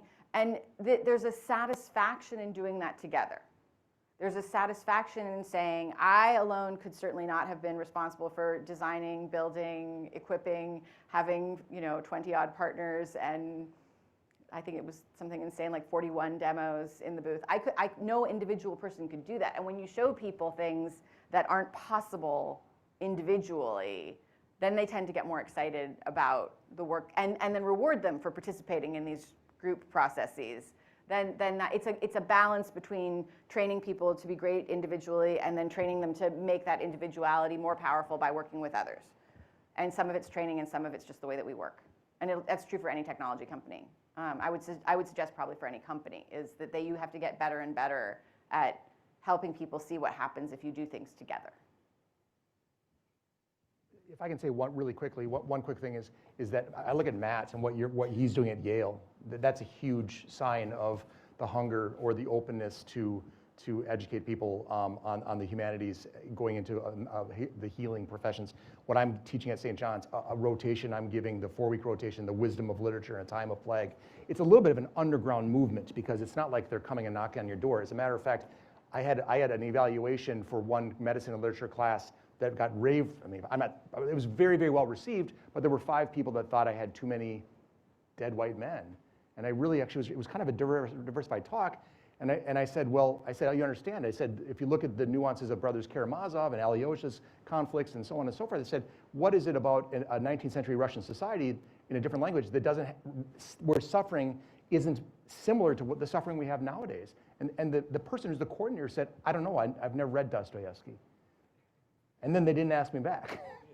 So it's a little bit of an uphill climb, but what I will say is, fortunately, word of mouth, and I'm sure with Matt, just listening to you yesterday and talking to you personally, there's an infectiousness about the enthusiasm a person has for these narratives. And when students catch fire, they start talking to other students, and then it kind of propels a little bit. So I'm very, very hopeful, but it isn't an open arm approach. It's more of a grassroots thinking, kind of growing into it.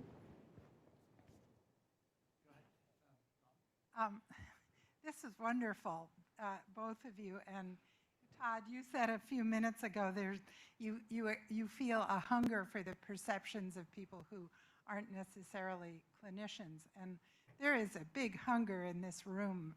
I can feel it all around the room for more and more of this kind of discourse. It's absolutely wonderful. And what I wondered, if we care so much about our students, and we've been talking about higher education for the last couple of days. And I wondered if with you two sitting there with the perspectives that you bring, if you could talk to us a little bit about our children. Tolstoy, Dostoevsky, Chekhov, they're representations of children and of the moral complexities of childhood and the potential for good and evil among children, and generosity, and all of the things that we're talking about is so profound. And I wonder, all of us in the room have children that we adore and love deeply.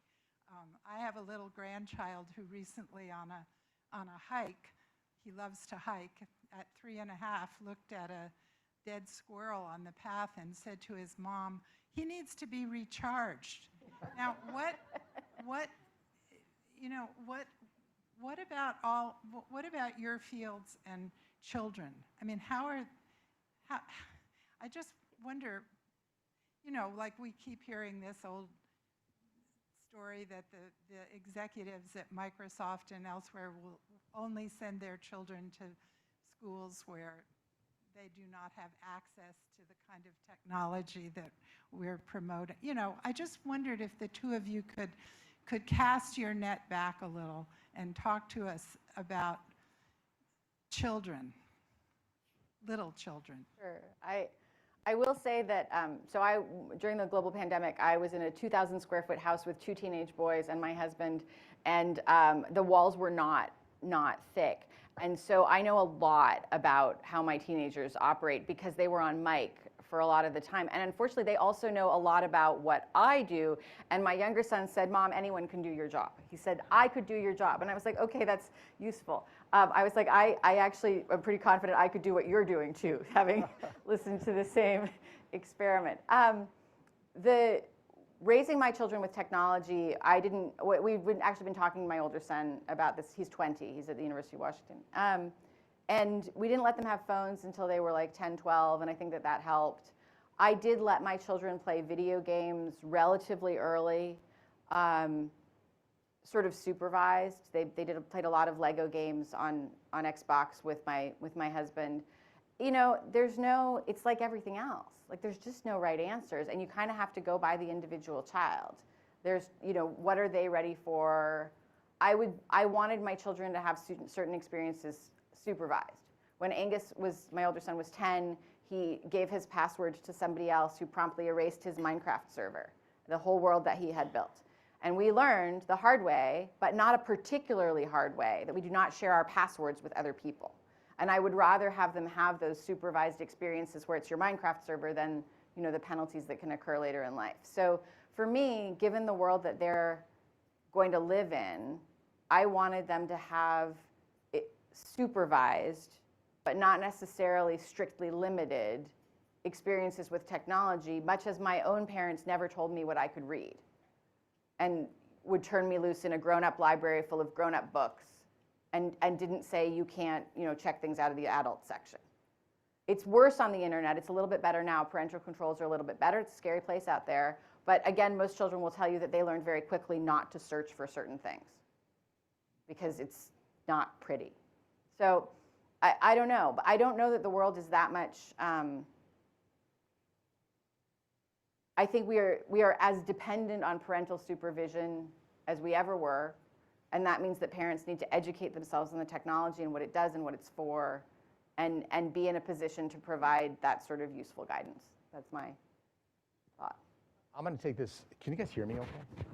I'm going to take this a little bit in a different direction, only because just to talk about children. I think our world is profoundly hungry, if not starved, for narrative. Flannery O'Connor has a great line. She says, I tell a story because a statement would be inadequate. And the narrative that I look at, and I see it every day in my patients, I see it in my family, I see it in myself, is dignity, calling, suffering, grace. Dignity, calling, suffering, grace, over and over again. People want to be valued. They want their ineradicable, intrinsic dignity to be recognized. People want to have purpose. They're in search of it. They're deviating from it. They're finding it. They're fulfilling it. People know suffering. They know it. And everybody is hungry for grace, and they miss it. We all sleepwalk past the grace, and yet it lights the room. It's everywhere. If you get a chance to read a very dark but unbelievably beautiful novel, it's The Diary of a Country Priest from George Bernanot, where a priest suffers relentlessly and wonders if what he's doing matters, only to find in the process that grace is everywhere. It's everywhere.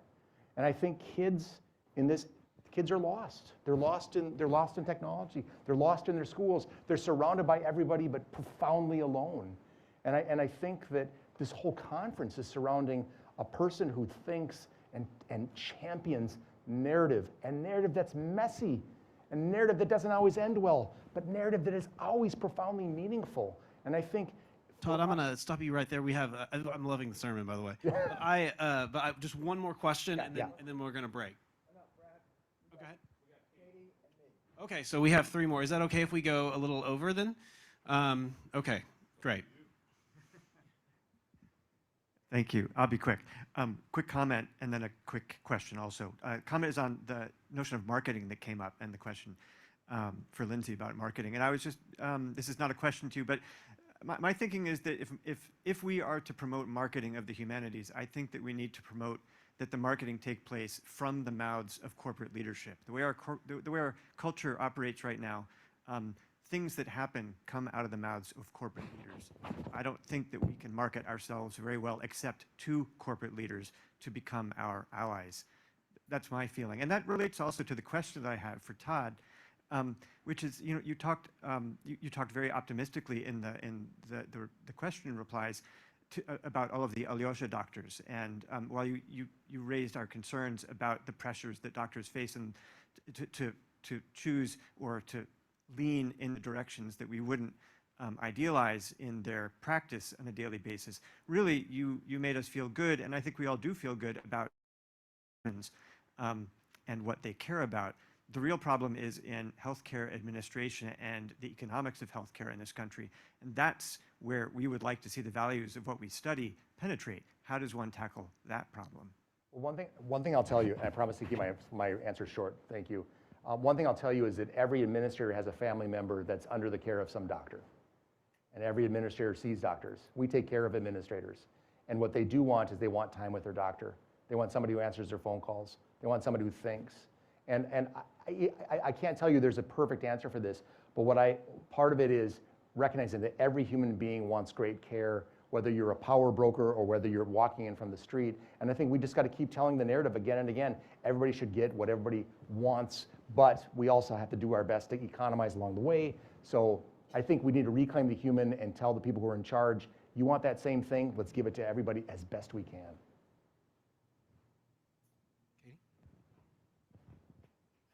I don't know if this is a question or a comment, and it has something to do with what Donna said. I think a little bit of what's been missing here, that we're not all American, but we're talking from quite an American perspective, understanding people through literature by empathizing with them. And we haven't been emphasizing the culture and enormous cultural differences that would help us understand each other and work together.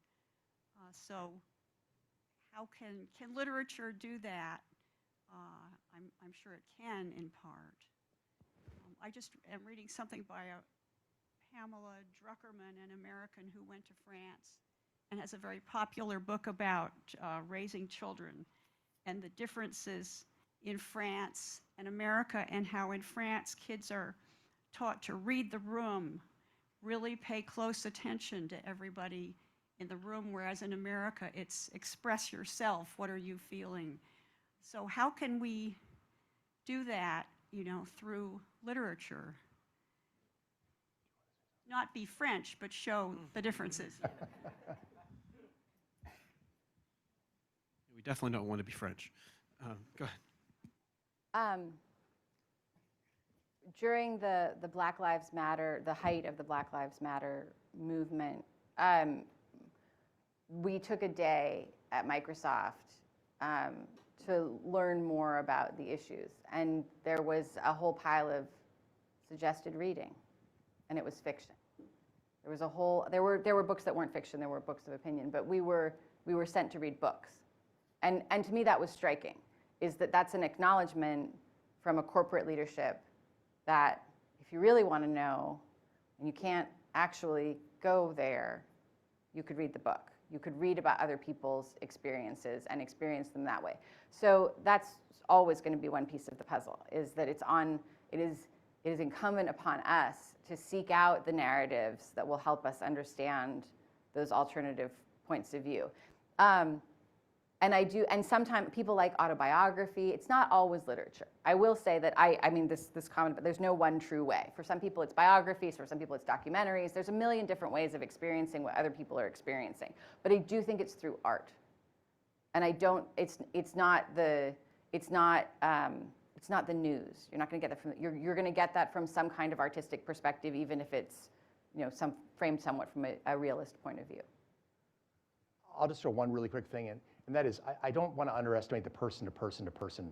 I literally think you have to give a damn about the person sitting in front of you. So if we take care of somebody in the hospital who's homeless, who comes in and was half intoxicated when he came in, and he's got an infection of his heart valve. He's got no point of contact. A shelter's, we have to look at him and approach him with a sensitivity and an insight and an approach that knows where he is and kind of meets him where he is. Simultaneously, you have somebody who's the executive vice president of our hospital who gets admitted and they have cellulitis of their leg. They have all the resources to boot. We're gonna approach that person. What are their needs? Where are they? And so on and so forth. And so I think at the end of the day, it's good to have an overarching cultural sense, but there's almost, to my way of thinking as a clinician, there's almost no substitute for just fundamentally giving a damn enough about the person sitting in front of you and their habits, their life, their scenario to figure out where are they now. And by the way, you'll read a lot about someone who comes in who is a first-generation American from Vietnam that has post-traumatic stress disorder, and you're working with that. You're gonna read about that all of a sudden, and you're motivated simply because the person in front of you needs it. So I think that's a wonderful way to approach culture from the 50,000 view and then from the grassroots level. Saul? I have learned so much from this panel. I mean, it's just, you know, it's wonderful for me to see ideas that I've had something to do with spread out, you know, way outside of literature, you know, with Matt talking there, two doctors here, and you know, to hear Lindsay and recall, yes, I remember how she was so smart, you know, but I also remember how she was so playful, as your talk was. And being playful, it seems to me, is an absolutely core ingredient of anything creative, right? Like my daughter, right? And I did want to make, though, comment a few things on the content we've talked about. How do you spread appeal of the humanities outside of the world? I think why have humanities enrollments been declining, you know, for decades? I can't believe that one of the reasons isn't that humanists no longer believe in the humanities. That literature, if you have decades ago literature professors signing on to the idea that there's no such thing as great literature, there's only what your culture tells you is great literature. If you don't believe in great literature, how are you going to tell the students to believe it? I think it's all very well to say, let's correct the administration or something, but you first have to start at home, and that's much more painful, and so nobody does it, okay? Part of it also is, you mentioned, you know, the Steiner quote. We learned that you can read Rilke or Tolstoy and then, you know, go off to the... You know, my reaction to the Steiner quote is, you mean you didn't know that before? You had to be taught that by the Nazis? You know, I mean, human experience will tell you that, right? And that's why I always thought Steiner's reputation was overblown, okay? Okay. A lot of things, pseudo-profundities or profundities that were not quite right. But there's another aspect of, you know, literary studies, humanistic study, maybe all professors, and that is what makes it, the rest of the world doesn't understand them, again, in part because without quite realizing it, many of the colleagues I have just assume that they are superior to ordinary people because they are more educated. They have a degree in those hoi polloi, as someone I know likes to call them. You know, we look down on them. Why do they not vote their interest? Do you vote your interest? I mean, you know, I mean, why do you think you are? They mistake education for intelligence, right? And right, and they mistake high education for moral ability. And, you know, if there's anything that, you know, Dostoevsky or the Russian writers will tell you, is that either there is no correlation between education and ethics, ethical behavior, or there's a negative correlation between it. And the negative correlation is precisely because you think you're superior, okay? So a great deal of what we are facing the consequences of our own behavior and our own beliefs, okay? And the first thing you have to, it's all very easy when there's a problem to say, let's change those, those people. And sometimes you need to.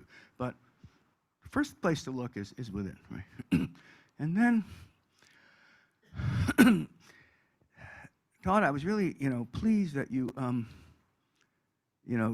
everybody must stress, how much I believe in empathy, but I'm really glad, you quoted my favorite proverb, which is, there, but for the grace of God, go I. Since I wrote a book on quotations, I will tell you that the original of that was, there, but for the grace of God goes John Branford, said by John Branford when he saw somebody else led to the tower. And then he did, in fact, was sent to the tower, right? But it comes down as there, but for the grace of God go I. And there's a wisdom in that. I remember first hearing that as a child and thinking that, I never heard, anything so profound. And then, I might as well say that, the Bible story that has most affected me in the last 10 or 15 years, I can't stop thinking about, that is alluded to strongly in Karamazov, is the story of the Good Samaritan, right? Which we need, if you can't get that, right, there's nothing to be gained by helping the man in the ditch. But if you don't feel the impulse to, to do that, and here, take care of him, and I will, whatever needs he has, I will pay you. If you don't feel that, you're not going to do very much. No. That's good. Should we'll let Saul have the final word on that, and let's give ourselves a round of applause. What a wonderful. Thank you to our presenters. Thank you to everyone in the audience. What a wonderful reminder of how necessary it is to have voices from outside of the academy, in addition to a defense of the humanities, that we cannot be reduced down to molecules, that humans are going to keep searching, as Lindsay knows at Microsoft, and we need literature to help us search in the right way, because searching is a very dangerous thing. Now, let's proceed to our next session. This is what's going to happen. If you would like to go to a concurrent panel in Harris 108, which is where we were yesterday, please meet our student assistant in the back. Where is our student assistant? I'm so sorry. There she is. Okay. Yes, can you introduce yourself? Hi, Jasmine. Okay, so if you would like to go see, there will be two panelists in the room, Boris Gasparov, as well as Gary Hamburg will be presenting. Obviously, these are two very senior professors, and you are not going to want to miss it. So I highly encourage going over there. There are not refreshments over there, so if you would like to take a refreshment, please do so. But please meet Jasmine in the back, and she will take a cohort of people over there. Yes.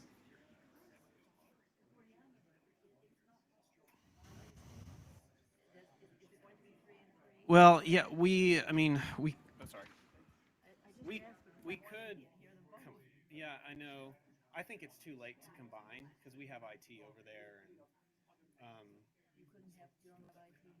well, we do have IT. It's just kind of it's like it'd be a last minute call. I mean, I'm nervous to make that call myself. I think I would have to consult Randall. Do you want to, you'd have to find Randall, but it would be 5 in a row, right?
Dostoevsky's Prudential Incarnational Realism.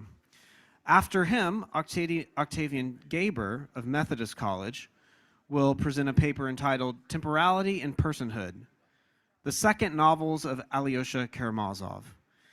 And after her, Jillian Pignataro of Northwestern University will present a paper entitled Platon Karatayev as a Concrete Universal, Nikolai Strachov on Tolstoy's War and Peace. Thank you, Brad. Okay, here we go. I first met Saul. Where's Saul? Is he here? I think he might be at the other panel. Well, I know it's. Look at him when I remind him that I met him 35 years ago. This is the beginning of my paper. When he gave a lecture at Notre Dame, I was beginning work on my dissertation. He and Carol were writing Mikhail Bakhtin, Creation of a Prosaics.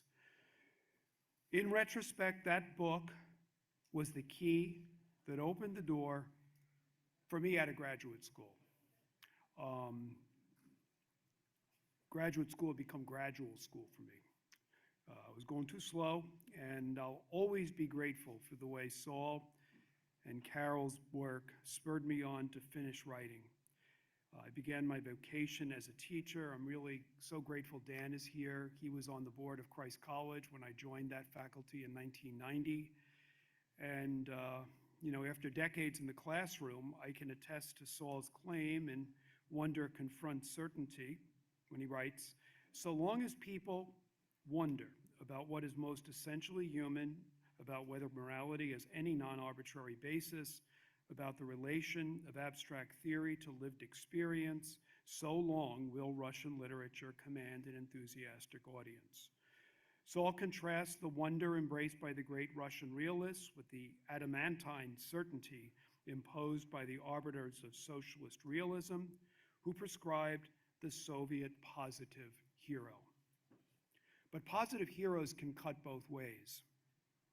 The narrator chronicler of the brothers Karamazov refers to his hero, Alyosha, as carrying within himself the very heart of the whole, while the rest of the men of his epic have been temporarily torn from it, as if by a gust of wind.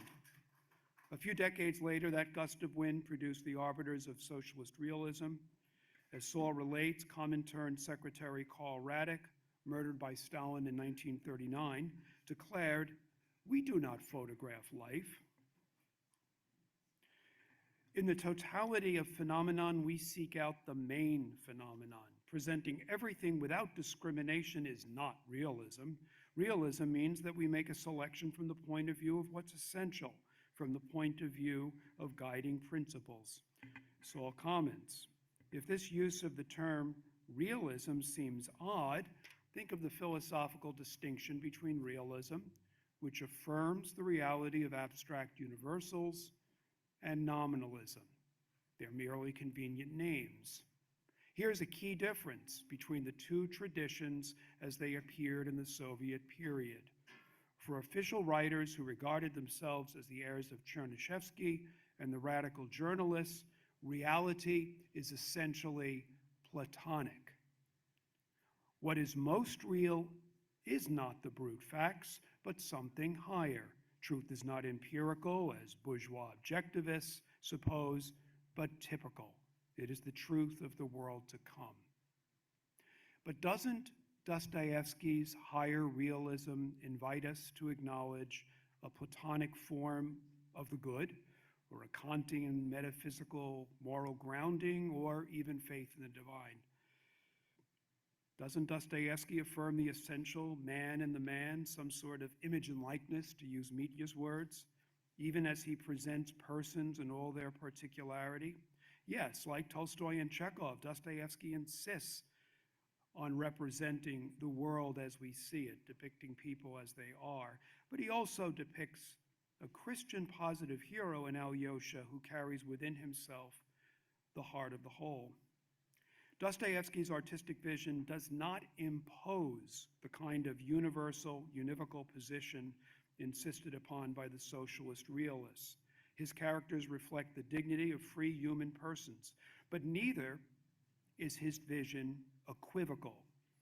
In my reading of the brothers, I see it as analogical, grounded in his faith in the Incarnation. Dostoevsky's respect for human freedom is analogous to divine respect for human freedom. Can religious faith deform into a univocal ideology? Of course. The Grand Inquisitor depicts one such deformation in the history of Catholicism, which is my own tradition. But read as prophecy, Ivan's poem points to the totalitarian vortex that would soon blow through Russia. As Saul writes, the Inquisitor's program proved appealing. The Soviet project of remaking human nature, including narrowing the range of human emotions and merging individual minds with the minds of the party.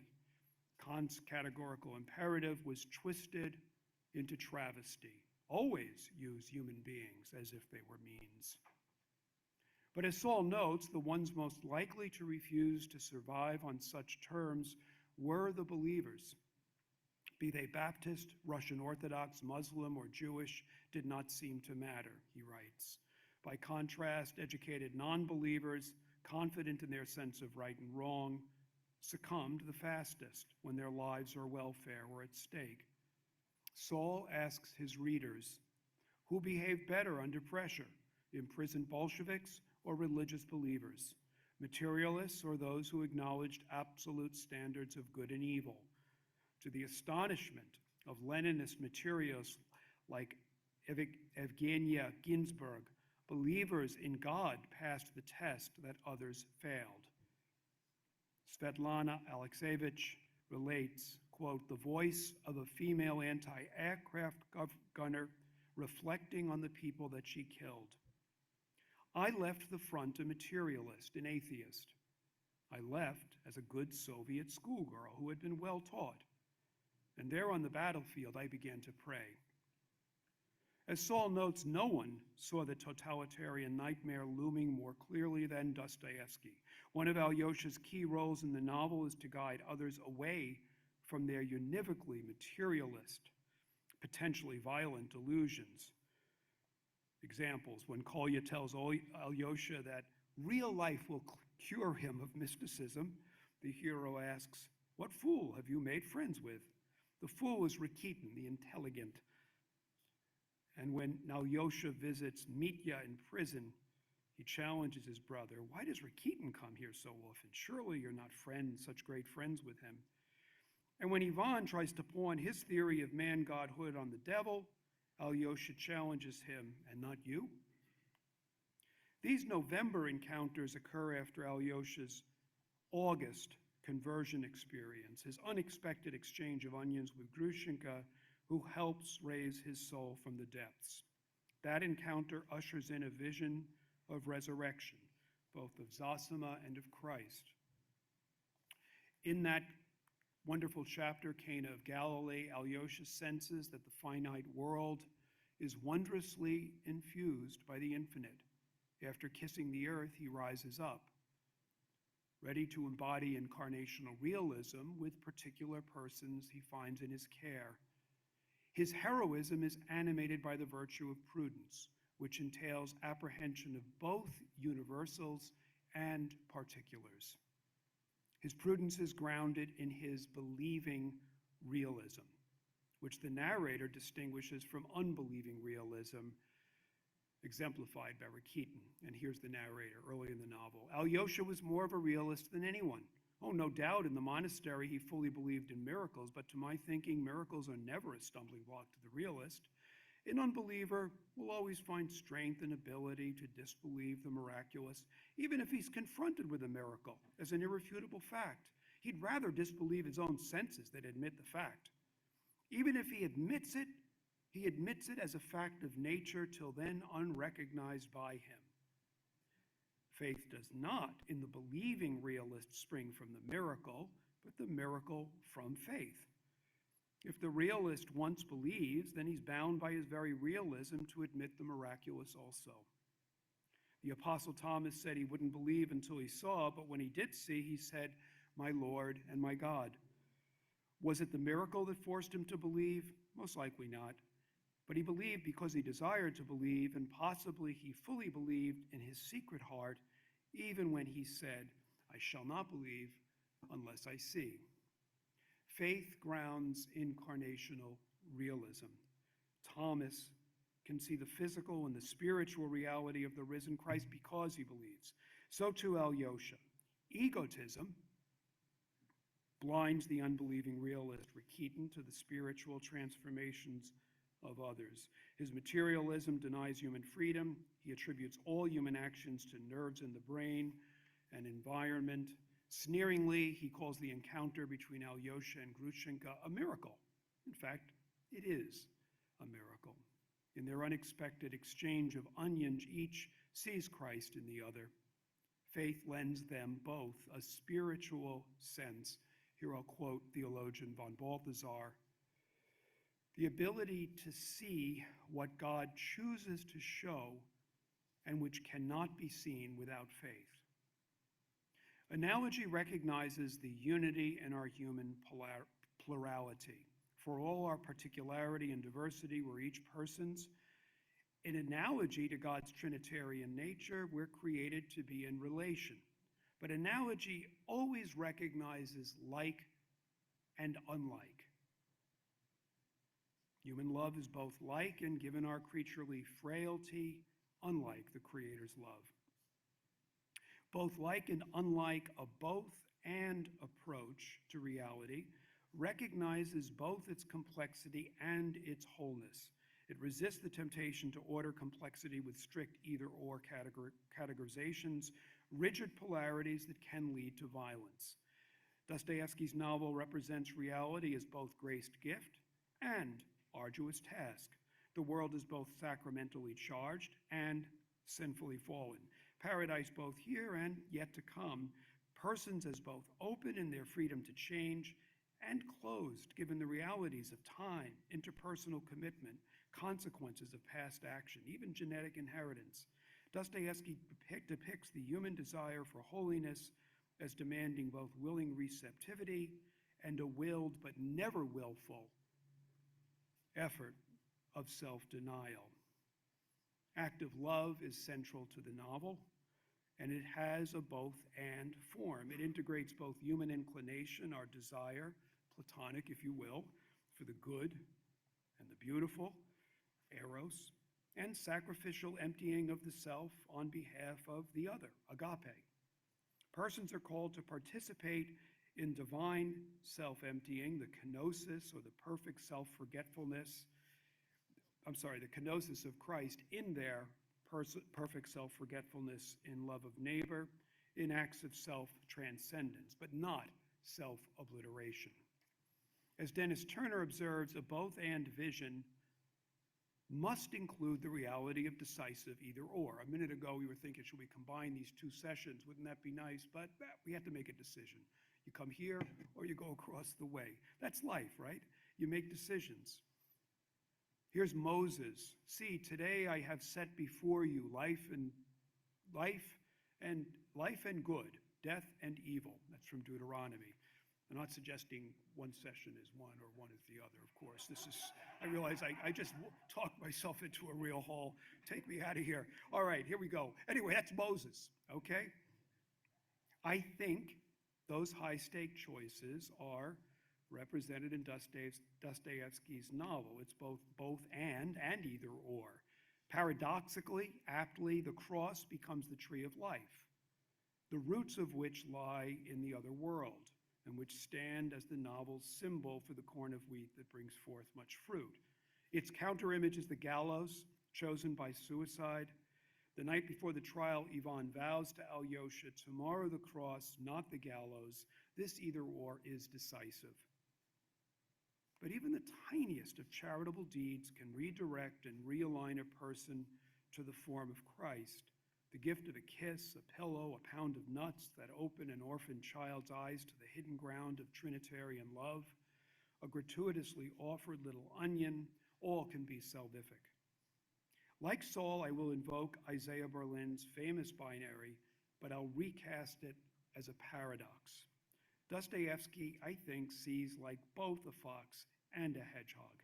He perceives diverse particulars, but also their participation in a deeper, living unity.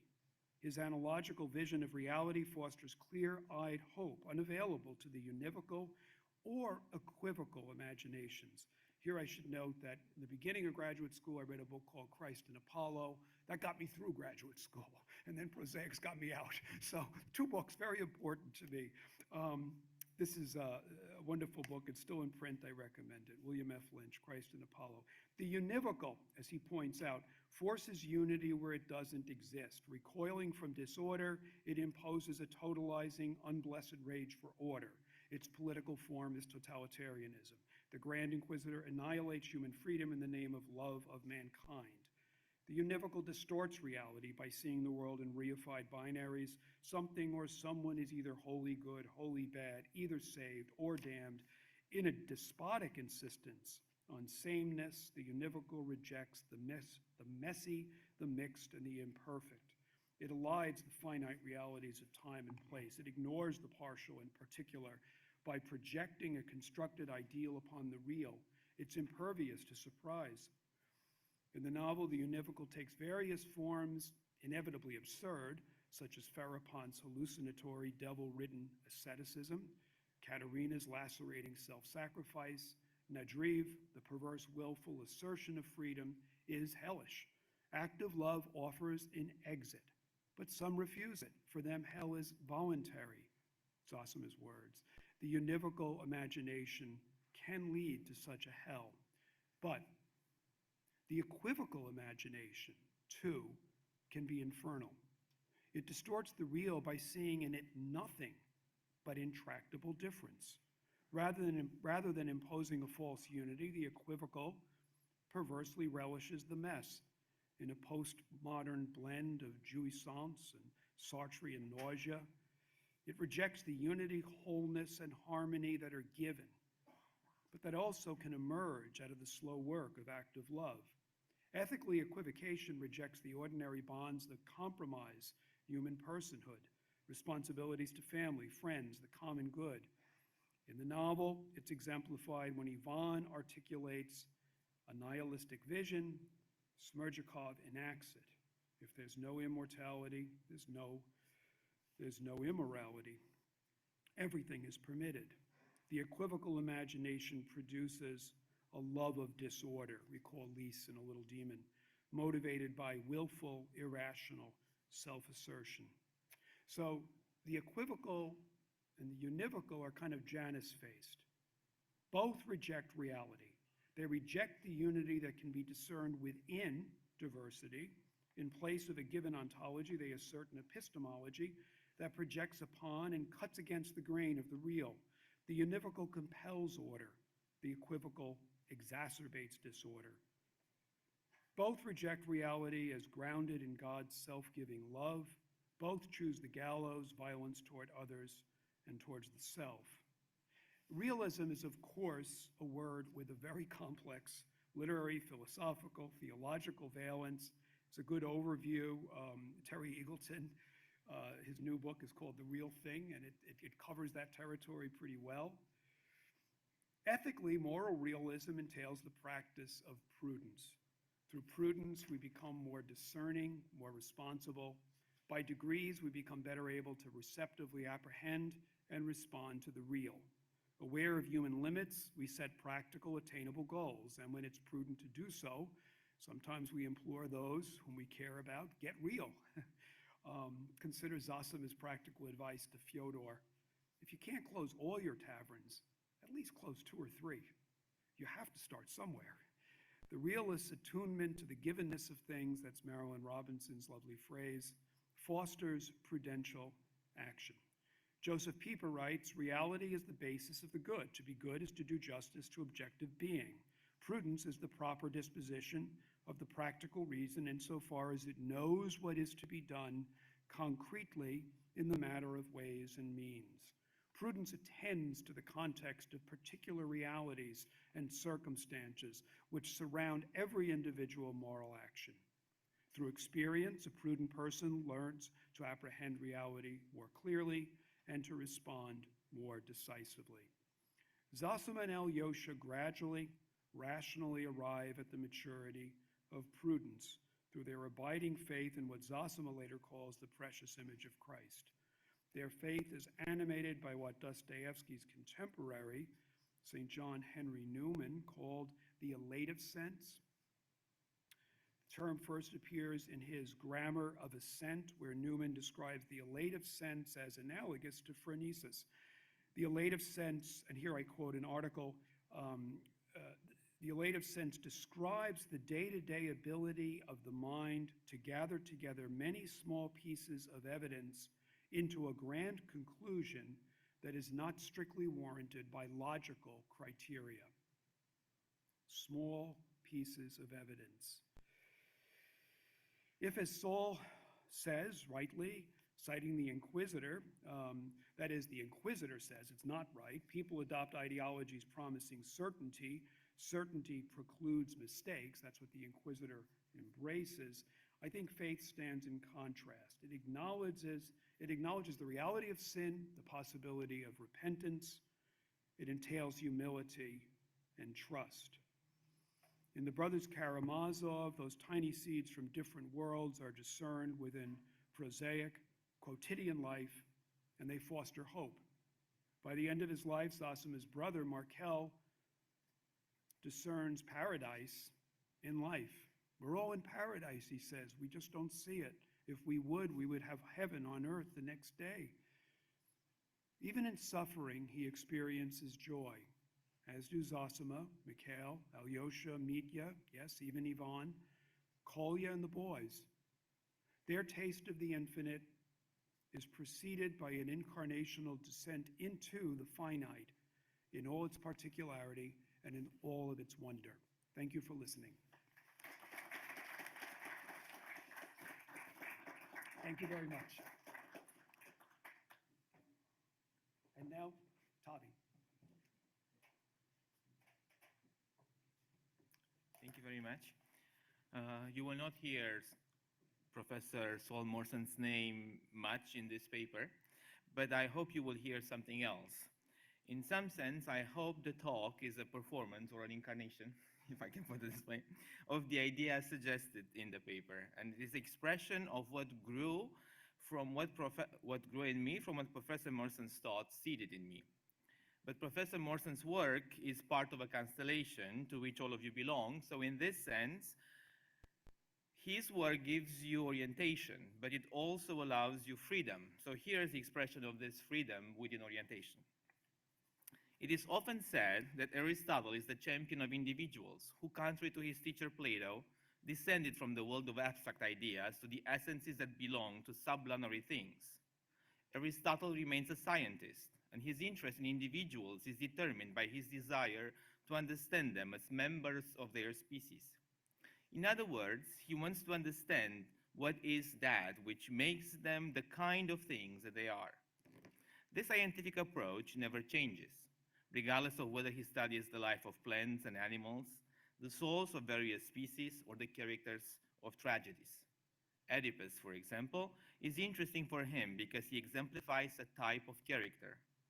A man not preeminently virtuous and just, whose misfortune, however, is brought upon him not by vice and depravity, but by some fault of the number of those in the enjoyment of great reputation and prosperity. That's a quote from the Poetics.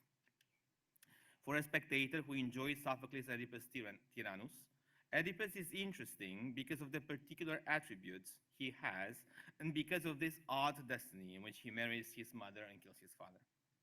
However, this particularity is achieved only because he belongs to a type of character, and scholars of tragedies like Aristotle find interest in studying this typology. In other words, Oedipus is a great hero because he perfectly exemplifies the type to which he belongs. His clear determinations as a type of character allow him to be a hero.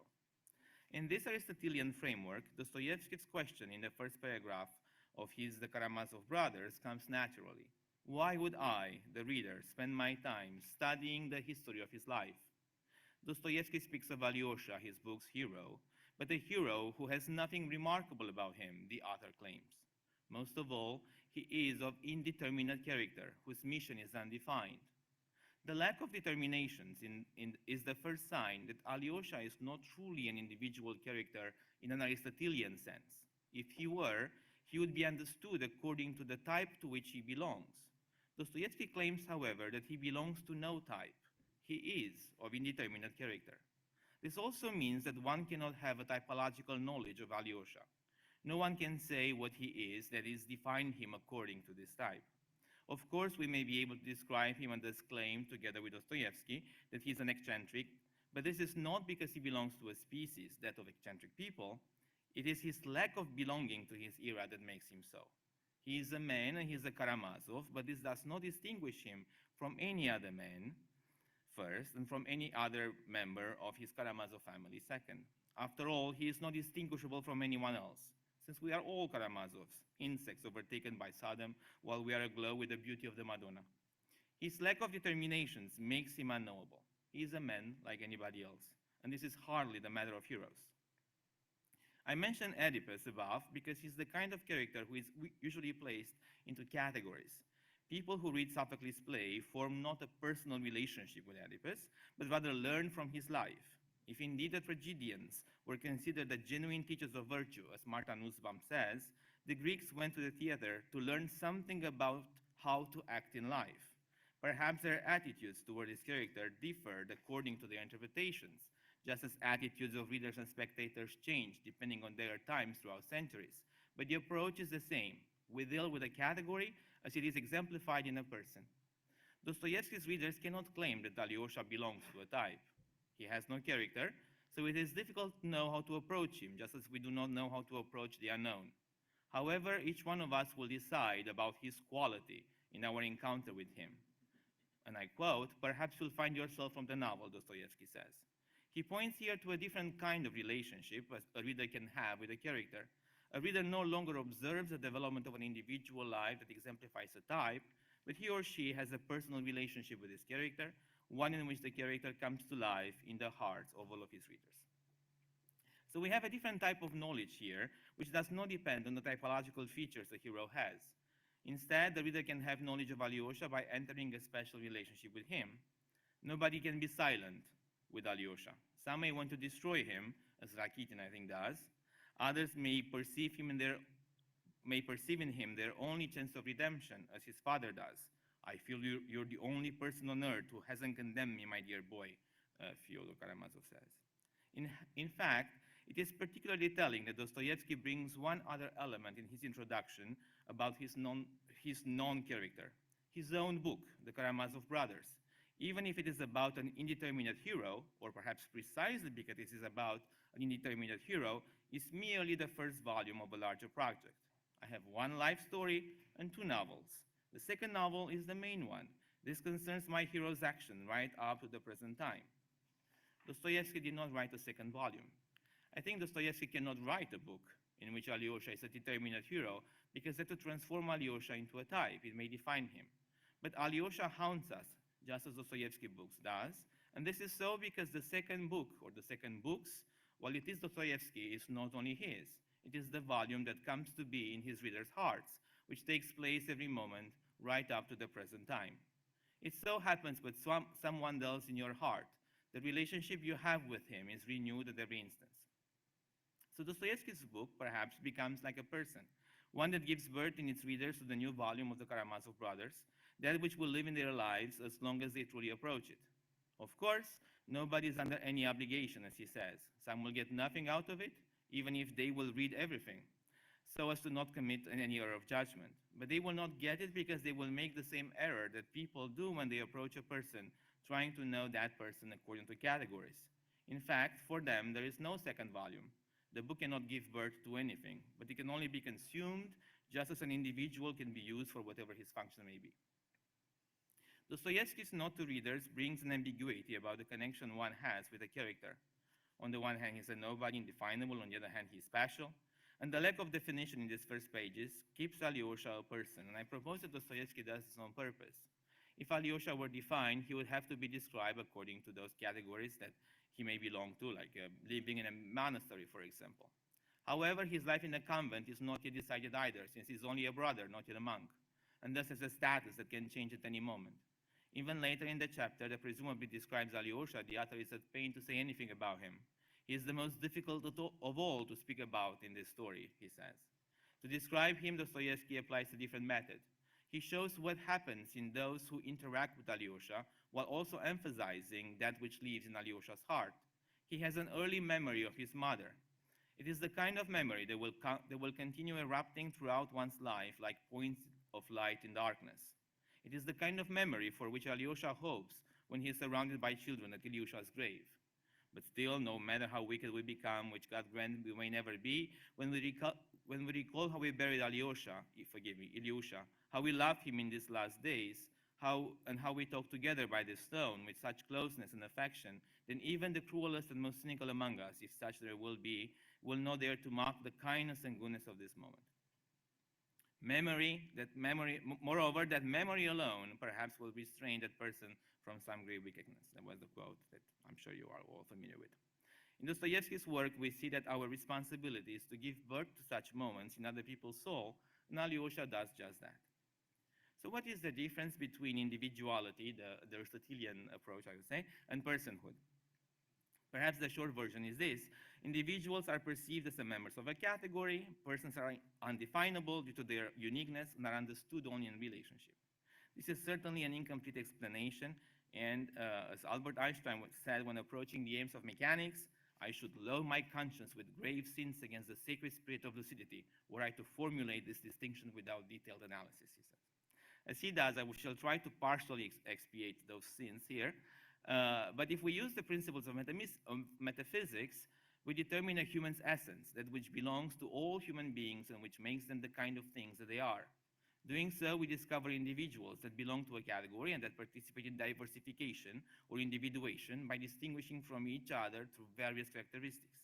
These characteristics can also form types, as we can see in Aristotle's masterful assessment of tragedies, and regardless of whether we are metaphysicians, we engage in this activity of categorizing others every day. At times, this activity is performed according to their essence, at other times, according to the various functions they perform, or their physical and psychological characteristics that we find they share with others. Individuals are then people who belong to a larger group because of a common denomination. And the definition I apply to Alyosha as human beings must also be applicable to all other characters of the novel. We can further bring new categories that separate him from them. He's a Russian, a brother at the monastery, a brother in a family, so a Karamazov.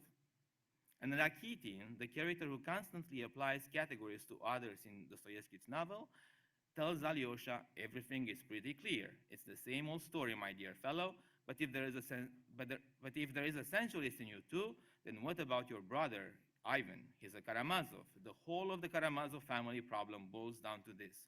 You are sensualists, money grubbers, and holy fools. A person, however, cannot be known in the same way, and its uniqueness, or a person's uniqueness, brings her in the realm of the ineffable, and the methods of knowing her are different. One knows a person by partaking of her being and taking her into one's soul. In some sense, it sounds like consumption and determinism. In a different sense, and this is what I want to discuss a little bit here, it is indeterminism with orientation. One way to clarify this is to consider time. And doing so, we'll see that Dostoevsky reveals that a movement toward indetermination and freedom has, at the same time, orientation.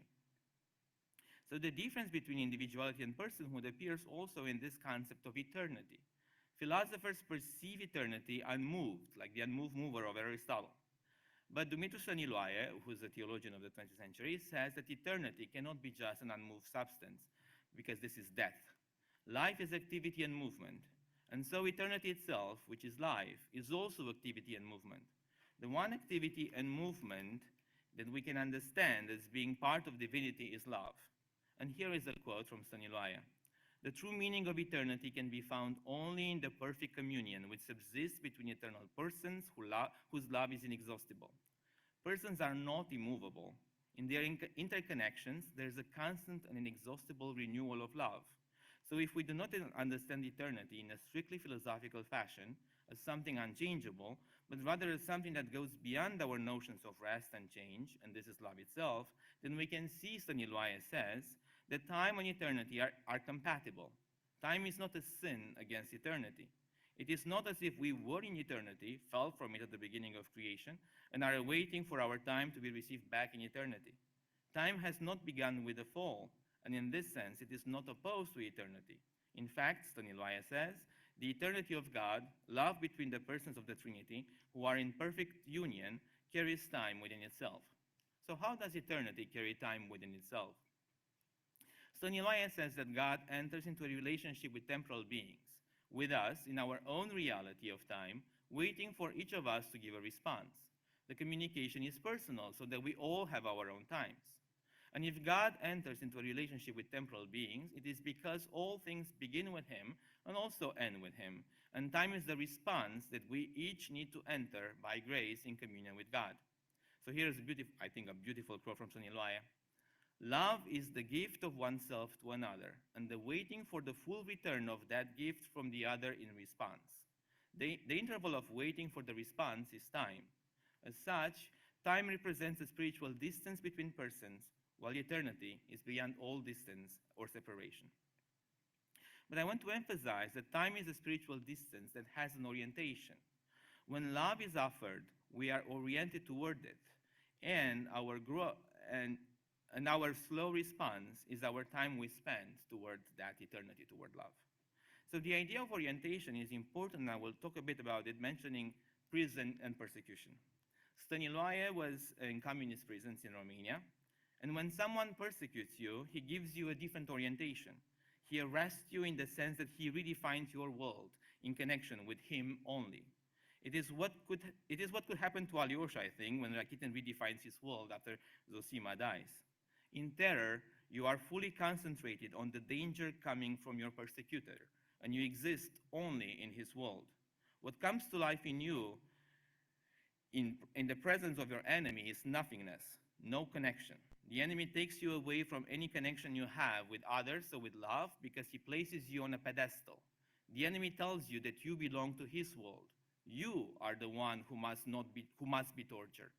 In this way, he gives you an orientation and a different kind of eternity, the eternity of separation and loss, in which there is no connection with anyone else. So there are two types of eternity, one of love and one of pain and suffering. In fact, Stanislaus says, and I quote, time is like the distance between the two ends of a bridge. There is something ambiguous, uncertain about it. It is a state of movement in a direction either of death or fullness of life. Death and fullness of life are not the two ends of the bridge. Both ends are in God at the end of the journey on the bridge. So you begin with God at the beginning of the bridge. You are given an orientation towards love, but on this long journey on the bridge of life, you are brought to the reality that an enemy forces you toward a different orientation. That enemy makes you concentrate on yourself because he makes you defend yourself. It cancels your personhood, restructures your cosmos, your universe, gives you a definition, and it tells you that you can only exist on one level only, that of a victim. It makes you concentrate on yourself and cancels all your personhood, and you remain alone. So the danger is that on that bridge of life, we end up in a constant refusal of love, where I think Ivan goes. And Stanislaus goes again. A constant refusal to respond to the offer of love fixes the creature spiritually in the total impossibility of communication. Here, there is no more waiting, no more hope, no more expectation. It's a different type of eternity, one that has no time and no genuine eternity. So the love of a genuine person is a gift that offers orientation, which I think is the Alyosha in the novel. The connection that Alyosha provides in his presence opens him up to others, but also opens the possibility of life in the kingdom for them. Their response to Alyosha is the creation of a new life within their souls. In some sense, I think this is how I see Gary Salt's Morson's side-shadowing. The gift Alyosha's life is in the souls of his brothers, but also in the souls of his readers, brings about freedom and responsibility. We do not know how much each of us embraces Alyosha, but we know the orientation that his love proposes. The memory he provides may prove to be our salvation one day. Perhaps we should grow wicked and we may not refrain from some evil action and mock the tears of others. But then we may remember our encounter with Alyosha, and I think that and perhaps we may think at the moment that we were wrong to mock. And I like to end with a poem called The Gift written by Valeriu Gafencu, who was also imprisoned politically in Romania, in communist Romania, at the age of 21, and who died in prison at the age of 31. This poem was remembered by his peers in prison, and it came out from prison because of the people who survived. And it's called A Gift. As a gift, I send the lily, dear brother from the garden. It would give my eyes some comfort with its pure virginal garment. Dear white, beloved flower, how I'd wish that I could go, all embraced by your clean costume to my father white as snow. Seedling thus would I become in the most wonderful garden, and my life would have as warden Jesus' love from where I come. In the night I cry all muffled, and I sigh with my faint voice, give to me the wedding garment with white lilies, I rejoice. Alyosha is, I think, such a flower from the garden, who seeds in us the potentiality of the garden itself. Growing this seed is the time we spend with Alyosha. Thank you.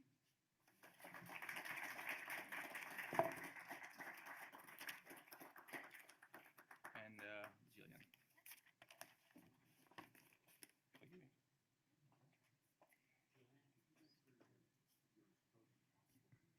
Okay. Yep. Okay. Thank you very much. Sorry that my title is quite different from the program. I kind of changed directions a bit. So yeah, my new title, as Brad mentioned, is Platon Karatayev as a Concrete Universal. So I'm going to be speaking about Nikolai Strakov's commentary and critique of Tolstoy's War and Peace. The philosopher and close friend of Tolstoy, Nikolai Strakov, was one of the first Russian critics to articulate the national and artistic import of Tolstoy's War and Peace. In his analysis, Strakov anticipates many of the themes of the novel that scholars have since taken to be self-evident, including Tolstoy's deconstruction of grand heroism and his argument for free will in a world determined by forces ungraspable by the human mind. Beyond these themes, Strakov recognizes Tolstoy's concern for the presence of the ideal or transcendent in mundane reality. Those scholars, notably Donna Orwin, who I think is at the other panel, but her book was really helpful in thinking through this. Those scholars, notably Donna Orwin, have recognized both Tolstoy's interest in the ideal and the real, as well as Strakov's emphasis on this motif. In this paper, I would like to situate this theme in the broader system of organic aesthetics, of which Strakov was a proponent. I will first consider the extent to which War and Peace adheres to organic principles as Strakov defined them. I will then turn to the character of Platon Karatayev, who as a particular manifestation of the national Russian spirit is an exemplar of this organicist identification of the ideal and the real. So, to begin, Strakov published a total of 10 essays on Tolstoy's literary output, beginning in January 1869. The bulk of his analysis on War and Peace was contained in the first 3 essays. So 2 were commenting on volumes 1 through 4 of the novel, and then he wrote 1 essay that commented on volumes 5 through 6. So again, this is roughly like January 1969 to January 1869 to 1870. It should be noted that Strakov's analysis of Tolstoy's novel has not been favorably received by most critics, though it's been called one of Strakov's most influential pieces of literary criticism. Its merit, as well as Strakov's merit as a literary critic, has always been called into question. These essays have been described as rambling, dogmatic, and ultimately a theoretical failure. I can say this here because Saul's not here, but in his book, he more or less says that it doesn't work, that Strakov's critique is not very good. One could possibly argue that Strakov's poor reception as a literary critic actually parallels the reception of organic criticism as a whole. So I'm going to speak a bit about what organic criticism is. So as one scholar writes, Strakov's analysis of War and Peace is prefaced by a new hypothesis about the nature of the organic theory of life in literature. But in fact, this theory wasn't new. It was an adoption of the theories that were espoused by Strakov's late friend. He was also a member of the Pochvenichestvo movement. That's Apollon Grigoriev. And Grigoriev died shortly in 1864, so quite shortly before War and Peace was serialized. Grigoriev founded what he called organic criticism in a series of essays written in the 1850s, and Strakov made explicit use of this method in his analysis of War and Peace. Unfortunately, Grigoriev was also not a very successful thinker. He wasn't the best at formulating his thought. He was oftentimes self-contradictory, and his writing was quite scattered, sometimes even incomprehensible, so his contemporaries didn't really look at him in the most respectful way. But this is partly due to the way in which Grigoriev conceived of organic thought as such. He saw himself not as a theorist, but he called himself a collector of extant eternal truths. In his own words, this is to a letter, I believe, that he wrote to Dostoevsky. He writes that life is a boiling ocean that gradually leaves deposits of its past, wherein we catch organic laws. Nonetheless, Strakov praised Grigoriev highly. In his second essay on War and Peace, Strakov claims that Grigoriev is not only the best Russian critic, but he's also the founder of Russian criticism. He's actually talking about how Grigoriev is much better than Winsky at this moment. For Strakov, Grigoriev, quote, owns the only complete view we have of Russian literature, that is a view that embraces all of its phenomena and directions with one thought, a view that has been true up to now and brilliantly confirmed by such works as War and Peace, end quote. Generally speaking, Grigoriev's organic criticism evaluates the work of art and its degree of adherence to the following precepts. So a work of art should be born and not made. It should develop spontaneously from within the subject matter itself. Once born, the work of art should carry in itself a vitality which informs the whole with a meaning far greater than the simple sum of its parts. The organic work of art grows, and there's a genetic similarity in works of art which are created in the same location and time. And finally, art should, quote, assimilate alien elements as it grows and transforms to contribute to a new artistic whole, end quote. So if we look at the way in which Tolstoy composed War and Peace, we may say that it metaphorically grows or that it has a vitality of its own. The novel seems to develop organically, plot lines with auspicious beginnings taper off, while other seemingly less important plot lines or characters become more prominent. Tolstoy was definitely not aware of the fates of his characters at the outset of composition. I know in like the Diaries to War and Peace, he says something about how he can't confine his characters, that they're beyond the limits of the genre and of his writing. So Tolstoy was, however, whether War and Peace can be described as a coherent whole is naturally contentious. On a superficial level, War and Peace is a disunified novel. The title itself has prompted many readers to divide it right in half. There's a book on war, which blends historical fiction and philosophical exposition, as well as a book on peace.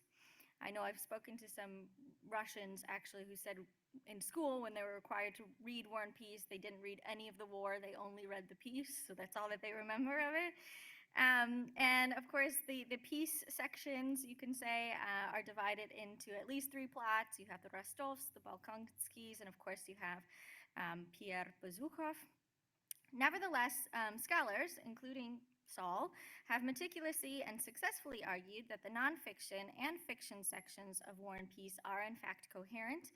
Individuals reflecting on their own place in society as heroic figures, as lovers, as believers, etc., as well as historians in their pursuit of historical truth, both attempt but fail to concretize that which cannot be encapsulated systematically.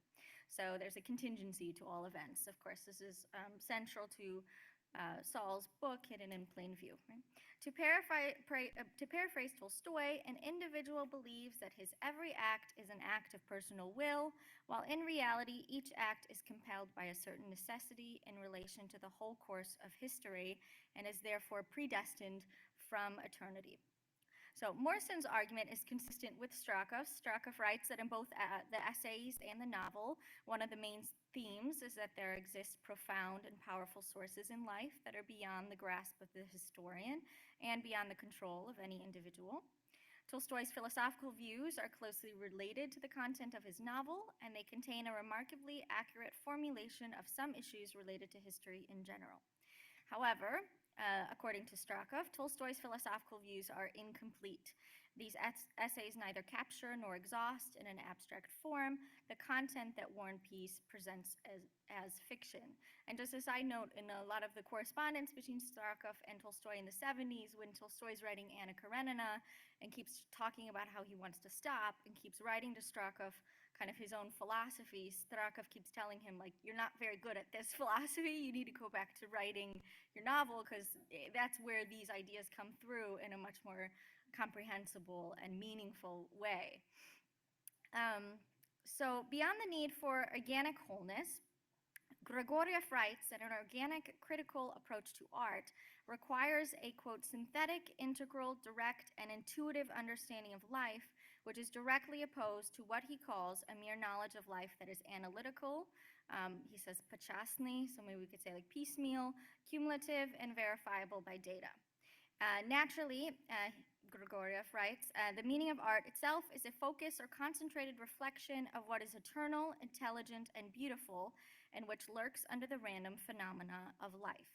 In other words, according to organic criticism, art must bring to light the ideal, so beauty and truth that's hidden within real phenomena.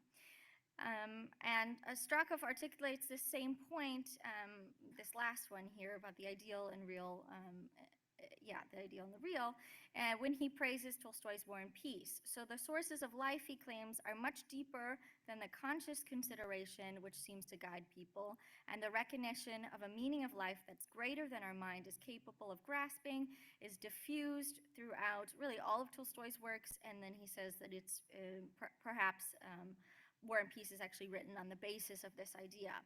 The notion that a work of art must reflect a higher truth is important to German aesthetic tradition more broadly, and particularly to the organic aesthetics of Hegel. So Strakov repeatedly declared his devotion to Hegel, calling Hegelian philosophy an eternal monument of human genius, one of the greatest examples of the philosophical abilities of humanity. So I think that because Strakov mentions Hegel so often, I don't think it's a stretch to say that he was thinking about him as well in all of his literary criticism. So in Hegelian terms, a work of art should be a concrete universal, a concrete manifestation of the self-revealing absolute spirit. For Hegel, the universal is always immanent and embodied in the particular. Whereas a philosophical concept directs one's attention to the wholeness of the truth, the artwork, quote, makes present to man's consciousness said wholeness through sensual means. In Hegel's own words, a work of art discloses necessarily in the content of the ideal the concrete semblance of reality. That is to say that it presents that content as a definite situation or particular circumstance. He says this is kind of the advantage of artistic production over just philosophy. Though Tolstoy openly disfavored Hegel, he understood Hegelian aesthetics and definitely this theory of the concrete universal quite well, because in his 1897 book, What is Art?, he summarizes Hegelian aesthetics and more or less describes this concept. So Tolstoy in What is Art writes, the beautiful, summarizing Hegel, the beautiful has only a spiritual content, but the spiritual must appear in sensuous form. The sensuous manifestation of spirit is only appearance, and this appearance is the only reality of the beautiful. Art is thus the production of this appearance of the idea, and is a means of bringing to consciousness and of experiencing the deepest problems of humanity and the highest truths. So, in other words, art is one of the ways in which the absolute, which is disembodied, right, presents itself to man. Okay, so now I kind of turn a little bit more to closer analysis of War and Peace, and then in particular Platon Karataev. So because within the context of War and Peace, Platon Karataev is an object by which Pierre, the subject, discovers the absolute or God, we may consider him, not the novel itself, to be a concrete universal. So let's consider how Karataev is depicted as both a rooted individual and as something more transcendent and ephemeral. Karataev is marked as societally common, given his peasant-like description. Tolstoy writes that he has a sing-song voice, not unlike that of a Russian peasant woman. He's full of kindness, simplicity. On their first meeting, he offers Pierre this humble, yet he calls it grand baked potato. Karataev has peasant habits. He cooks, cleans, mends, sings, and often speaks in old-fashioned idioms. At the same time, Karataev is unrealistic. He is unworldly. He's almost mystical. Pierre senses Karataev before seeing him. While vacantly staring into the darkness, Pierre is made aware of a man's presence after getting a whiff of his perspiration. Karataev also conflates his peasant life with his Christianity. His religious nature is emphasized when he prays at the end of his first meeting with Pierre. The scholar Boris Sorokin compares him to the Christ Anthropos, who dies a lamb-like sacrificial death. Strakov agrees, writing, quote, Karataev had nothing to learn. He taught others by word and deed and died, bequeathing his spirit to Pierre, end quote. Moreover, Karataev is unrealistically fit. His age is indiscernible. He's nearly 50, but there's not a single gray hair on his head. Far more baffling than any of this, though, is the fact that Karataev lives so in the moment that he cannot remember anything that came immediately before the instant in which he's currently living.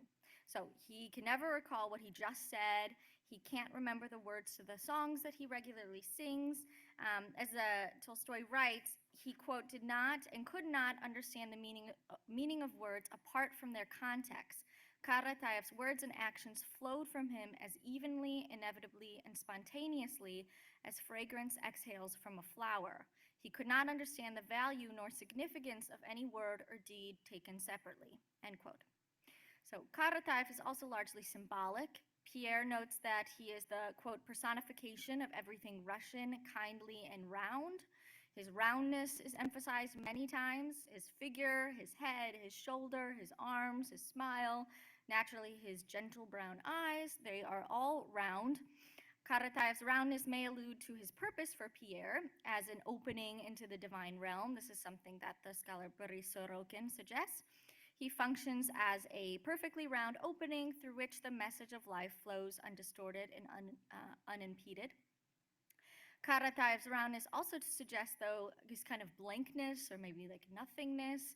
His life has essentially no meaning in isolation. It gains only meaning only as a part of a whole. His death is also treated very strangely in the novel. It's kind of like insignificant to Pierre.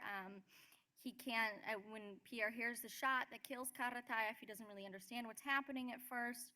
And only later in Pierre's dreams does the image of Karataev come back to him, but already that image is described as a long forgotten old man. So Karataev is both everything and nothing, and this is because he's essentially spirit. He's kind of like a disembodied spirit, and he's part of the flux of life that is pregnant with divinity, as Pierre later apprehends when Pierre essentially has his like epiphany, right? So the scholar, Donna Orwin, now she's here, hello, writes that the extent to which Tolstoy aimed to harmonize the subjective and objective realms and to depict what I'm calling here a concrete universal was a Hegelian project. However, it's unlikely that Tolstoy adopted any Hegelian principles consciously due to his expressed hostility for the philosopher, as I mentioned. So the likely conduit for these Hegelian and hence organic notions, as Donna writes in her book, for Tolstoy was Goethe. And Orrin explains that the difference between Hegel and Goethe, one which would have swayed Tolstoy farther towards Goethe than Hegel, was that Hegel aligned himself with historical spirit, whereas Goethe believed the ideal was located in nature. Okay?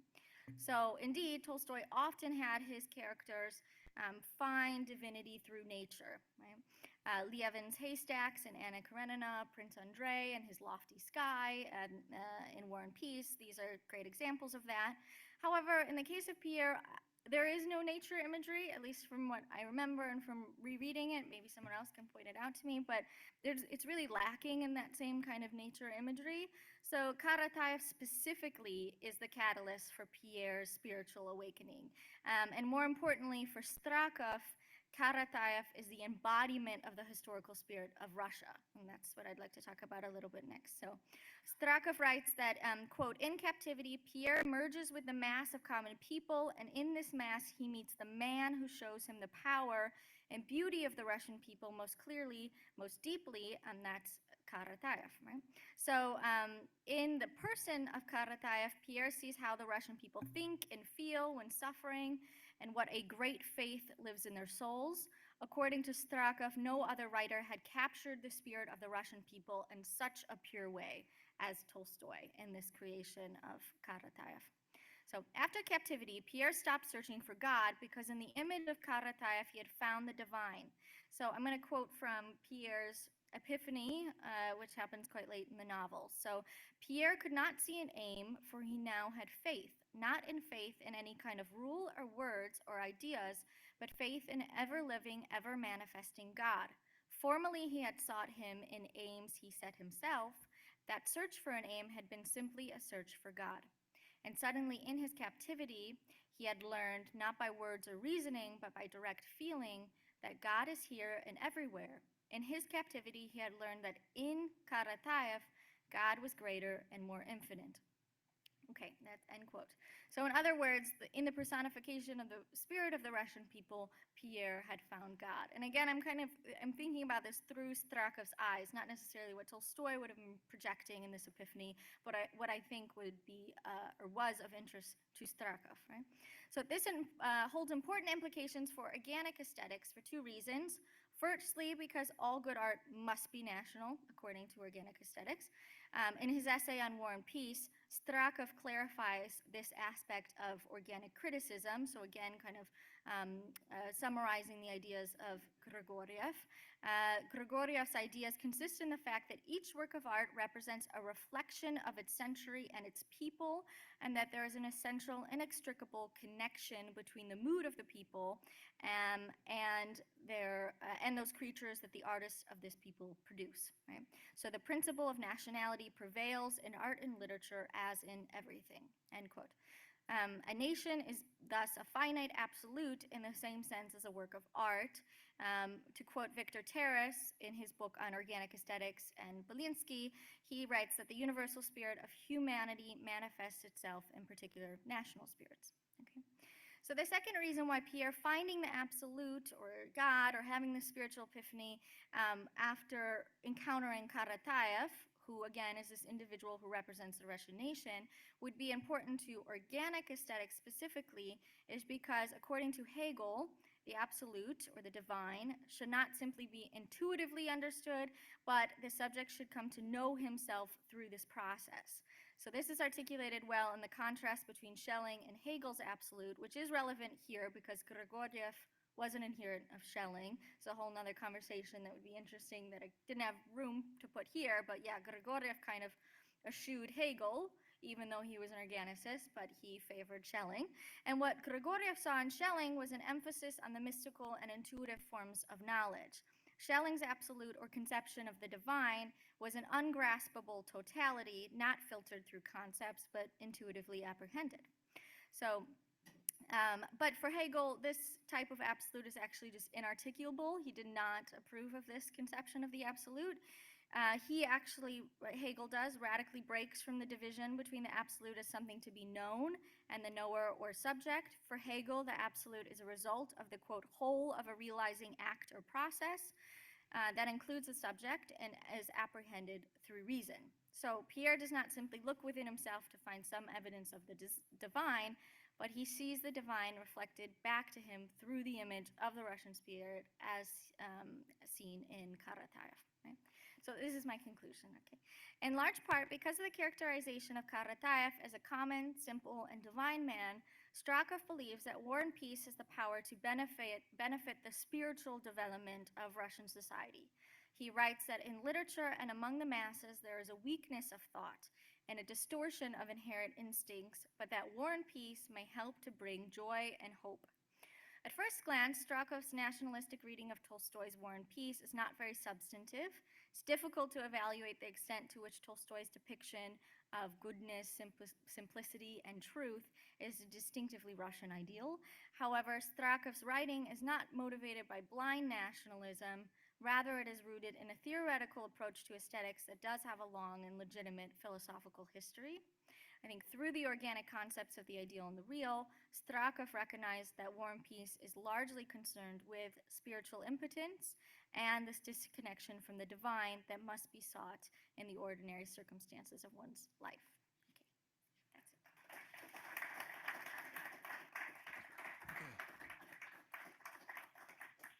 it. Great. Jillian, if you could go take a seat with the other panelists. Do we have any, so the other panel will be ending at around 11:20, and that's when we're running about 20 minutes behind, and that's when lunch will start. So, I'm sorry? 12:20, I mean, yeah. So we're running 20 minutes behind. So we have some time for questions. We have several questions from the audience. Carol. Those were wonderful papers. Thank you. 2 Alyoshas and 1 Karatayev. You can't get it better. But I would like to address one comment to Paul Contino and then a question to Tavi, and then perhaps ask all three what they think on this. The first question to Paul, he wrote a wonderful book on Alyosha and incarnational realism. And what you've done here is really ask a question about how one figures in as a realist. Tavi addressed this too when he says you can't make a type like you can with Oedipus. Once you give a type, you know who it is you are talking about and what plot must follow from that name. I recently read a book that came out by one of our colleagues very much in the Saul Morson vein called We Still Need Russian Literature. This is Angela Brintlier out at Ohio State University, and she said, the problem with readings of Alyosha is they don't understand what he is most of all as a type or as a human being is simply an adolescent. He's a very young man, a young male, doesn't know who he is or where he is. Women grow up a lot faster, but men don't, and they need a certain sort of role model. So let's start talking about whether or not he could ever have been the older brother. He has to be the younger brother because the older brothers have other sorts of tensions and passions in their 20s and early 30s. So that is maybe a type, and I love that thought. And then moving back again to what Paul said about what constitutes realism. You have a realist like Alyosha who acts very much in Saul Morson's mode, sort of minute-by-minute small ethics, step-by-step good deeds. And then you have the other realist, which is Rakitin, and he's realist in a real bad way. And my question, I guess, for Paul would be, is it possible to be prosaically bad realist like Rakitin is?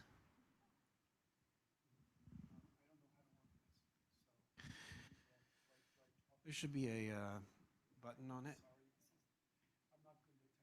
Okay, it's okay. Stand up and project. Hello, there it is. Can one be, just phrase the last question again, a bad kind of prosaically bad, yeah. Yeah, I mean, what comes to mind, I mean, the thing about Rakitin, he's living so much in his own self-absorption that all he's thinking about is how can I get something from this person. I remember you used years ago a word that I always liked, grabby. He's grabby. He wants the rubles, even though he doesn't want to admit that Grushenka's his cousin, and he did intend to bring Alyosha. There are other characters like that. They're just Saul's not here, so I can quote Peviar and Volokhonsky. So he's a seminarian on the make. I'm also thinking of Kierkegaard's aesthetic mode where you're only in the moment, but toward the end of satisfying desire. So I think the answer would be yes. I mean, just as there can be a believing and unbelieving realist, yeah, you could live prosaically and ultimately very tritely if it's not prosaic the way Saul means it, obviously. He has a, that onion valence that's there with the prosaic. It's a strong ethical component, but I could imagine one living in a kind of, I mean, we use that word prosaic to describe the ordinary, and it has a negative connotation before you guys rehabilitated it. I mean, it was sort of, the prosaic, it could be poetry, but it has a very positive meaning when it's understood that the little things matter a great deal. Somebody earlier mentioned I Have a Country Priest. Grace is everywhere. Those are words from Thérèse of Lisieux, whose way was the little way. She was a contemporary of Dostoevsky.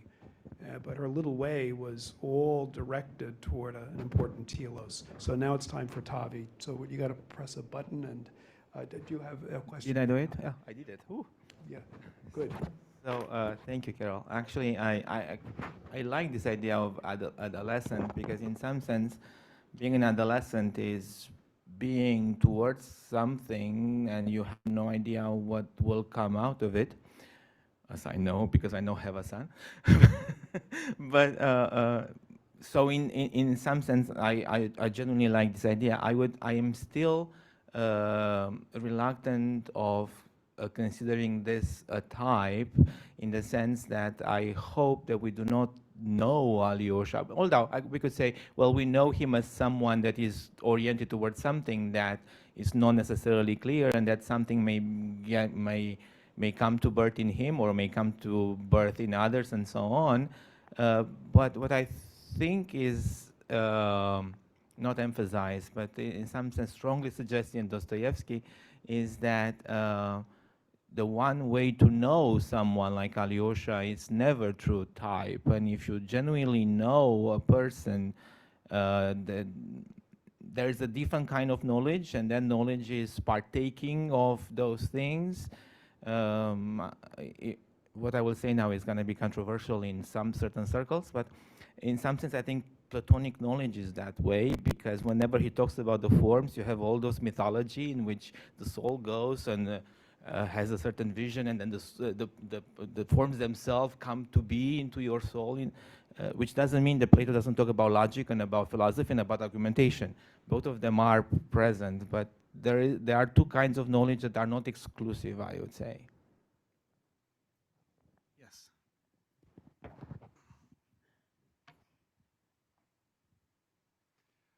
Tavi, you gave a fascinating lecture. But I was wondering too, as you were talking about it, if Alyosha could be a type in a way that perhaps never can fully be documented. And this is kind of wacky, but there is an old Jewish myth inspired by kind of the story of Sodom and Gomorrah, that God raises up 10 righteous people at all times, because if he has 10 righteous people on earth, then it's good and right for the earth not to be destroyed. And every time one of them falls or dies, he raises another up. And by their life and their living, none of us know who they are. They preserve the world by their goodness. And Alyosha, he definitely is an adolescent. There's much he doesn't know, but he has this character of, he wanders through all these situations, the nihilists, the prostitutes, the madmen, the children, the poor, the wealthy, every one of them, he walks into these social situations and does, I think, as much as he can to argue for righteousness, to be goodness to them. And as he does it, it's all conversation. There's not a heroic action. There's no dead sphinx or other heroism that Oedipus can point to, but he leaves, strangely, a trail of things that do not happen. You know, there are still murders, but the people Alyosha talks to aren't the ones who commit the murders. There are still terrible and destructive decisions, but perhaps they're slightly less destructive because Alyosha went in and talked with someone for 20 minutes in one scene or another and walked away, and maybe a bad thing still happens, but that little thread of influence that you trace throughout it goes on. And I wonder if he might be the only example of this person who, like, no one in town probably knows that, like, well, Dmitri maybe could have committed the murder, and there probably a lot of them, though, are happy he did not. And it's all to Alyosha, but it's the George Eliot line about there are many people buried in unmourned graves, unnoticed graves, who are part of why the world is there. How would you respond to that? Is that a type as the way you think of it, or I'd love your thoughts. Thank you. So I agree with you about Alyosha, but I would add one more thing. So for me, book 3 fascinates me, because in book 3, Alyosha has lots of the things that you just mentioned. He talks to various people, including with his wonderful brother, Dimitri, who has this terrible confession in 3 different ways. And he talks to Liz, he talks to his father, he talks to all of those things. And then at the end of book 3, he goes home and falls asleep peacefully. And to fall asleep peacefully after a day like that, to me means that, first of all, you're not a hero in your own eyes. And you live your life by responding to whatever is given to you, and you never decide what the good is, and you don't think that in order for me to do good is to stop Tavi from murder or to stop Johnny from doing this, but you're just responding. And with a phrase that I heard from someone recently who is actually a nurse, just do the next good thing, whatever that may be. So it's a response. I do not know whether that makes him a type or not, but I think it just makes him a human being who perceives his own dignity, since this thing has been mentioned before, as the possibility of giving birth to beauty in other people, regardless of where that moment will find himself. That's the only way I can try to see that. Yes.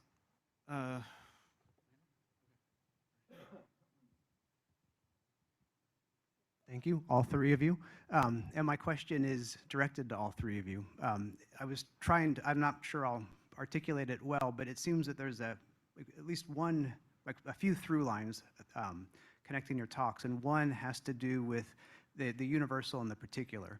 And so there's the type, there's the concrete universal, there's the real thing that's incarnating something that's beyond. And I'm thinking about, the general question is, could there be a way in which Dostoevsky could be seen as using character as a way of basically showing the faults with the dangers of the Hegelian idea of the concrete universal? And that's the question. But just to give you a second to get your thoughts together, I'm thinking in particular of the start of part 4 of The Idiot. It opens, it's always seemed very odd to me until kind of just now, but the narrator opens up with a disquisition on characters and types, and and then he wonders, how do you present a character who is usual, who is ordinary? That's part of the challenge.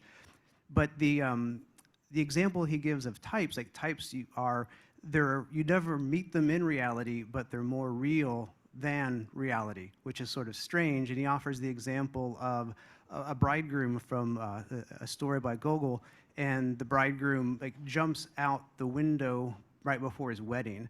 And Dostoevsky says, well, I mean, we really wouldn't do that because it would be kind of inconvenient, but we can mentally understand where that desire to jump out the window comes from. But then he gives us, I think at this point he realizes Mishkin's not what he needs him to be as a type, and he's going to have to start distancing himself, because if I think of Mishkin as a type, I have never sat by someone who's murdered a woman I love and kind of just talked about how he's going to cover up the smell, and it was a really, and I can't imagine it till we even get into that. And so I wonder if, so then that leads me back to the question, is Dostoevsky trying to create, using character as a way of thinking through the limits of this Aristotelian to Hegelian trend, and he's trying to open up character in a way that's never been done before, in a way so that the types become problematic, but we also have a way of escaping types. I hope that was coherent. You know, the book before Prosaics was Carol's translation of Bakhtin's Dostoevsky's Poetics, which, you know, opened up a world for me. And either you said it, Carol, or Bakhtin said it, it's dialogue, not dialectics, you know, that right? Right? Bakhtin said that, yeah. And so when you mentioned the Hegelian, you know, it's definitely not Hegelian. It's not dialectic. It's embodied personal dialogue. You know more about Hegel, Jillian.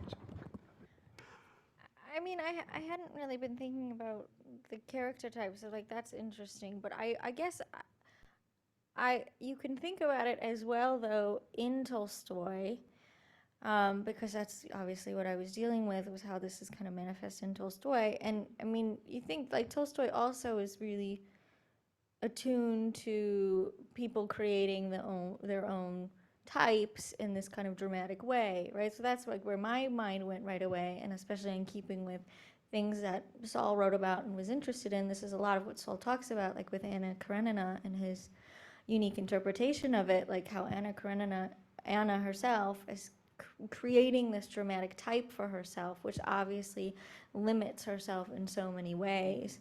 But it also makes me think, I'm not really sure why this is relevant yet, so I'm thinking through, but I was reading, like there's a lot of interesting things between Tolstoy and Strakov, again, in their correspondence in the 70s. So when Tolstoy is writing Anna Karenina, where Tolstoy wants essentially Strakov to come to these kind of same realizations that I described, like with Pierre, and essentially he tells Strakov, like, all you need to do is think about your life. How do you live your life? And it's like that simple. He's like, if you just think what guides you through your life each day, you will inevitably come to some kind of idea of faith in the absolute. And Strakov responds, he's like, essentially, no, I don't know what you're talking about. Like that's not the case at all for me. If I think about my life, I think that like all I've done, he writes that like he's relented or submitted to his life. So there's also this element, of course, like, I guess it makes me think of, Carol, what you asked as well, just like being prosaic, but it not necessarily being evil, like the sense of Rakitin, but also it's just like there's some kind of despair in realizing that, wow, you haven't really thought about it and put in that work to be prosaically good. It's not that easy just to be prosaic, right? So I'm sorry that doesn't really go to like Dostoevsky much, but just the way in which I'm thinking about types in relation to this concrete universal. Yeah.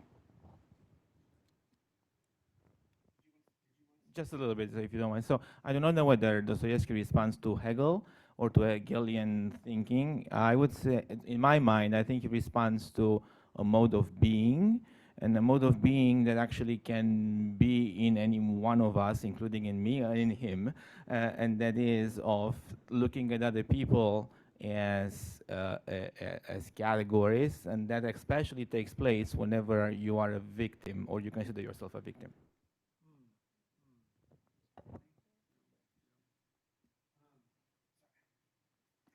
Can I ask a question as well, just real quick? On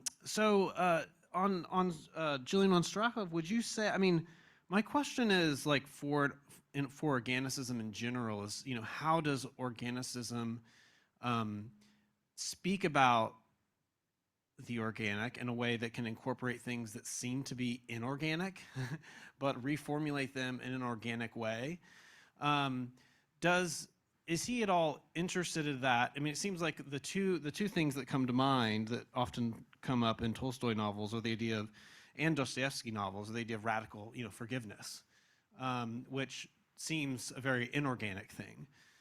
And I mean, I'm wondering if he was, his more nationalistic impulses, I mean, are come from, are in some way related to, if he's, because if he's not, if he would conceive of some kind of, of radical forgiveness as too inorganic to be, suitable for an organic aesthetic, is it the same way with, the nation? Is an international kind of community seemingly too inorganic to be fit into an organic aesthetic? So.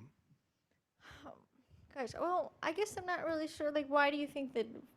I guess I'm not sure. Like, why forgiveness is inorganic It necessarily. goes against the grain. It's like when Andre forgives that bad person who took Natasha, you know, and it's like radical. I mean, he's forgiving his enemy. Forgiving your enemy. Living with the Yeah, other. The Good Samaritan we were talking about earlier. Right. I mean, I guess Would the Good Samaritan be too inorganic? that for is. him? I really don't know how I would approach answering that. Honestly, that's like something I hadn't really thought about at all, and I can't really think of something that like Strakov would have written that would pertain to that. But like what you're talking about also with the national and the international, I mean, Strakov wasn't terribly unique in his distaste for international or essentially cosmopolitan art or cosmopolitanism, right? I mean, that's something that you see in Dostoevsky and Grigoriev, and definitely also the other key player here in organicism is Danilevsky, right? I mean, Strakov is very informed by Danilevsky's ideas of the cultural historical types, right? So Russia is its own type in a way, right? And I mean, to an extent, it's a bit relativist, of course, right? I mean, he's not talking about like Russia will supersede everyone else, but there's definitely a sense in which Russia is on a different path than other types, and therefore it has different productions, right? Like art as a Russian production is going to be different, right? So yeah, that's what I would say in regard to like the international national and why that would be so excluded from organism. But I don't know, the forgiveness, honestly, that's loaded. I really don't know how I would approach to answer that. I don't know how it would fit in, right, to the organic aesthetic either.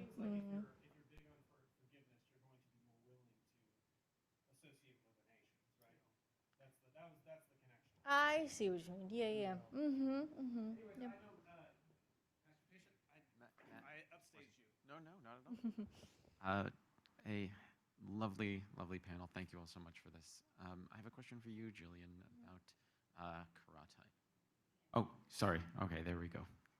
A question for you, Jillian, about Platon Karatayev. And I suppose the question centrally is the extent to which you believe Tolstoy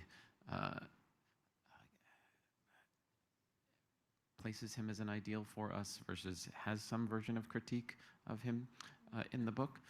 I recall an essay by William James, I believe it's What Makes a Life Significant, in which he takes Tolstoy to task for elevating Karatayev, and he says, well, you know, we need our laborer side and we need our intellectual side, and if we, let's say, descend too far inward, then we, you know, let go of our more cognitive joys and our ability to see categorically at all. And when I presented this critique to Saul at one point, he said, well, no, you know, Tolstoy is critiquing Karatayev, and it's not true that he presents him in an unvarnished, as an unvarnished good, and he doesn't want us to not remember what we just said and live in this purely sensorial mode. So I wonder if you feel that Tolstoy does have that critique in War and Peace, or if you are more of the Jamesian opinion that he doesn't. Well, yeah, I mean, I definitely am aware of the way in which Saul presents Karatayev as well. So, I mean, it's hard to say Karatayev is without fault. I mean, he's quite ridiculous, right? I mean, it's like I was pointing to the way in which he can't even remember what came before him. If you're looking at like the schema of War and Peace, again, especially through like Saul's interpretation, where you have these people who are trying to systematize everything, then you have Karatayev who has absolutely no system to the point, I should say, where he's like, there's nothing there, like nothing to hold on to. I mean, it's just like day by day, there's nothing really to grasp onto. But I also think like, well, we're thinking, to what extent is he an ideal for Pierre? Like, I guess my question goes to like Pierre's epiphany, which very much, for sure, is spurred by Karatayev. Is there anything in that epiphany that we'd see to be at fault from what Tolstoy would envision to be the ideal? I don't know. I don't think so. I mean, Pierre doesn't keep that kind of that awareness and that kind of spiritual awareness, so maybe it's not strong enough or something, right? The only other thing that I would say, I wish, I mean, there could very well, I'm sure other people would be aware of it more than me, where Tolstoy writes a little bit more directly about this. All I know is that when he was, again, because I focus so much on the correspondence with him and Strakov, where he's writing to Strakov about sort of a kind of organicist idea of like life and especially philosophy must get at the harmony of life, and he says like for him that Plato is number one for that, and I think we shouldn't forget, like, it's interesting that it's Platon Karatayev, like he's obviously referring to Plato in some way, right? So yeah, that's how I would approach that answer. Okay, last question. It's a little bit of a question, more I think of a comment. In speaking about all of this, Jillian, I am reminded of just something I came across. So Lydia Trusheva, who becomes Berdyayev's wife, she's apparently known in the literature for having written to Tolstoy and asked him, what can she do to do good for all the suffering around her? And his answer, now I'm thinking about this in this context, was absolutely remarkable. Because she said, should I take midwife courses? Should I go and educate myself? And his answer is, no, do none of that. Just focus on not doing anything evil. Mm. So it was such a shock, you know, and I just passed over it as I was reading it because it seemed like such a funny thing to say. But now I wonder, right? Living from moment to moment, just not doing something bad. Do not try to actively do any good because you will do harm if you do good. Yeah, that's really interesting. Really interesting. Didn't he read the Tao Te Ching? Didn't he read some of the East? When you're saying the do nothing, I can't help but thinking of that Taoist Wu Wei, you're doing by doing nothing, and some of that is emanating in Tolstoy. Was it, tell us, yeah. Very famous segment, pardon me, in this very famous segment was, if you're not sure that you can do good, now that doesn't mean that midwifery isn't good, but if you're not sure that you can do good in that new thing, then do nothing, because there is more harm done by people who aren't sure that the results of their actions will be good than people who do harm. It wasn't quite inactivity. To not do something you want to do is an activity, and it isn't easy.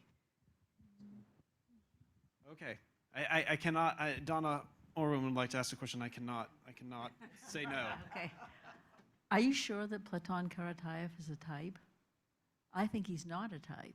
I think that he's an abstract being, and he's there to show what we are not. He's there to show that we're not abstract beings, that everything that comes out of us is the not typical, the individual. Yeah, no, that's really interesting. Yeah, I'll think about that one. Yeah, well, yeah, that's true as well. That's what I was thinking. There's like a lot of teasing out to be do. Yeah. Okay, we're going to have to end there. Let's give a round of applause to our panelists.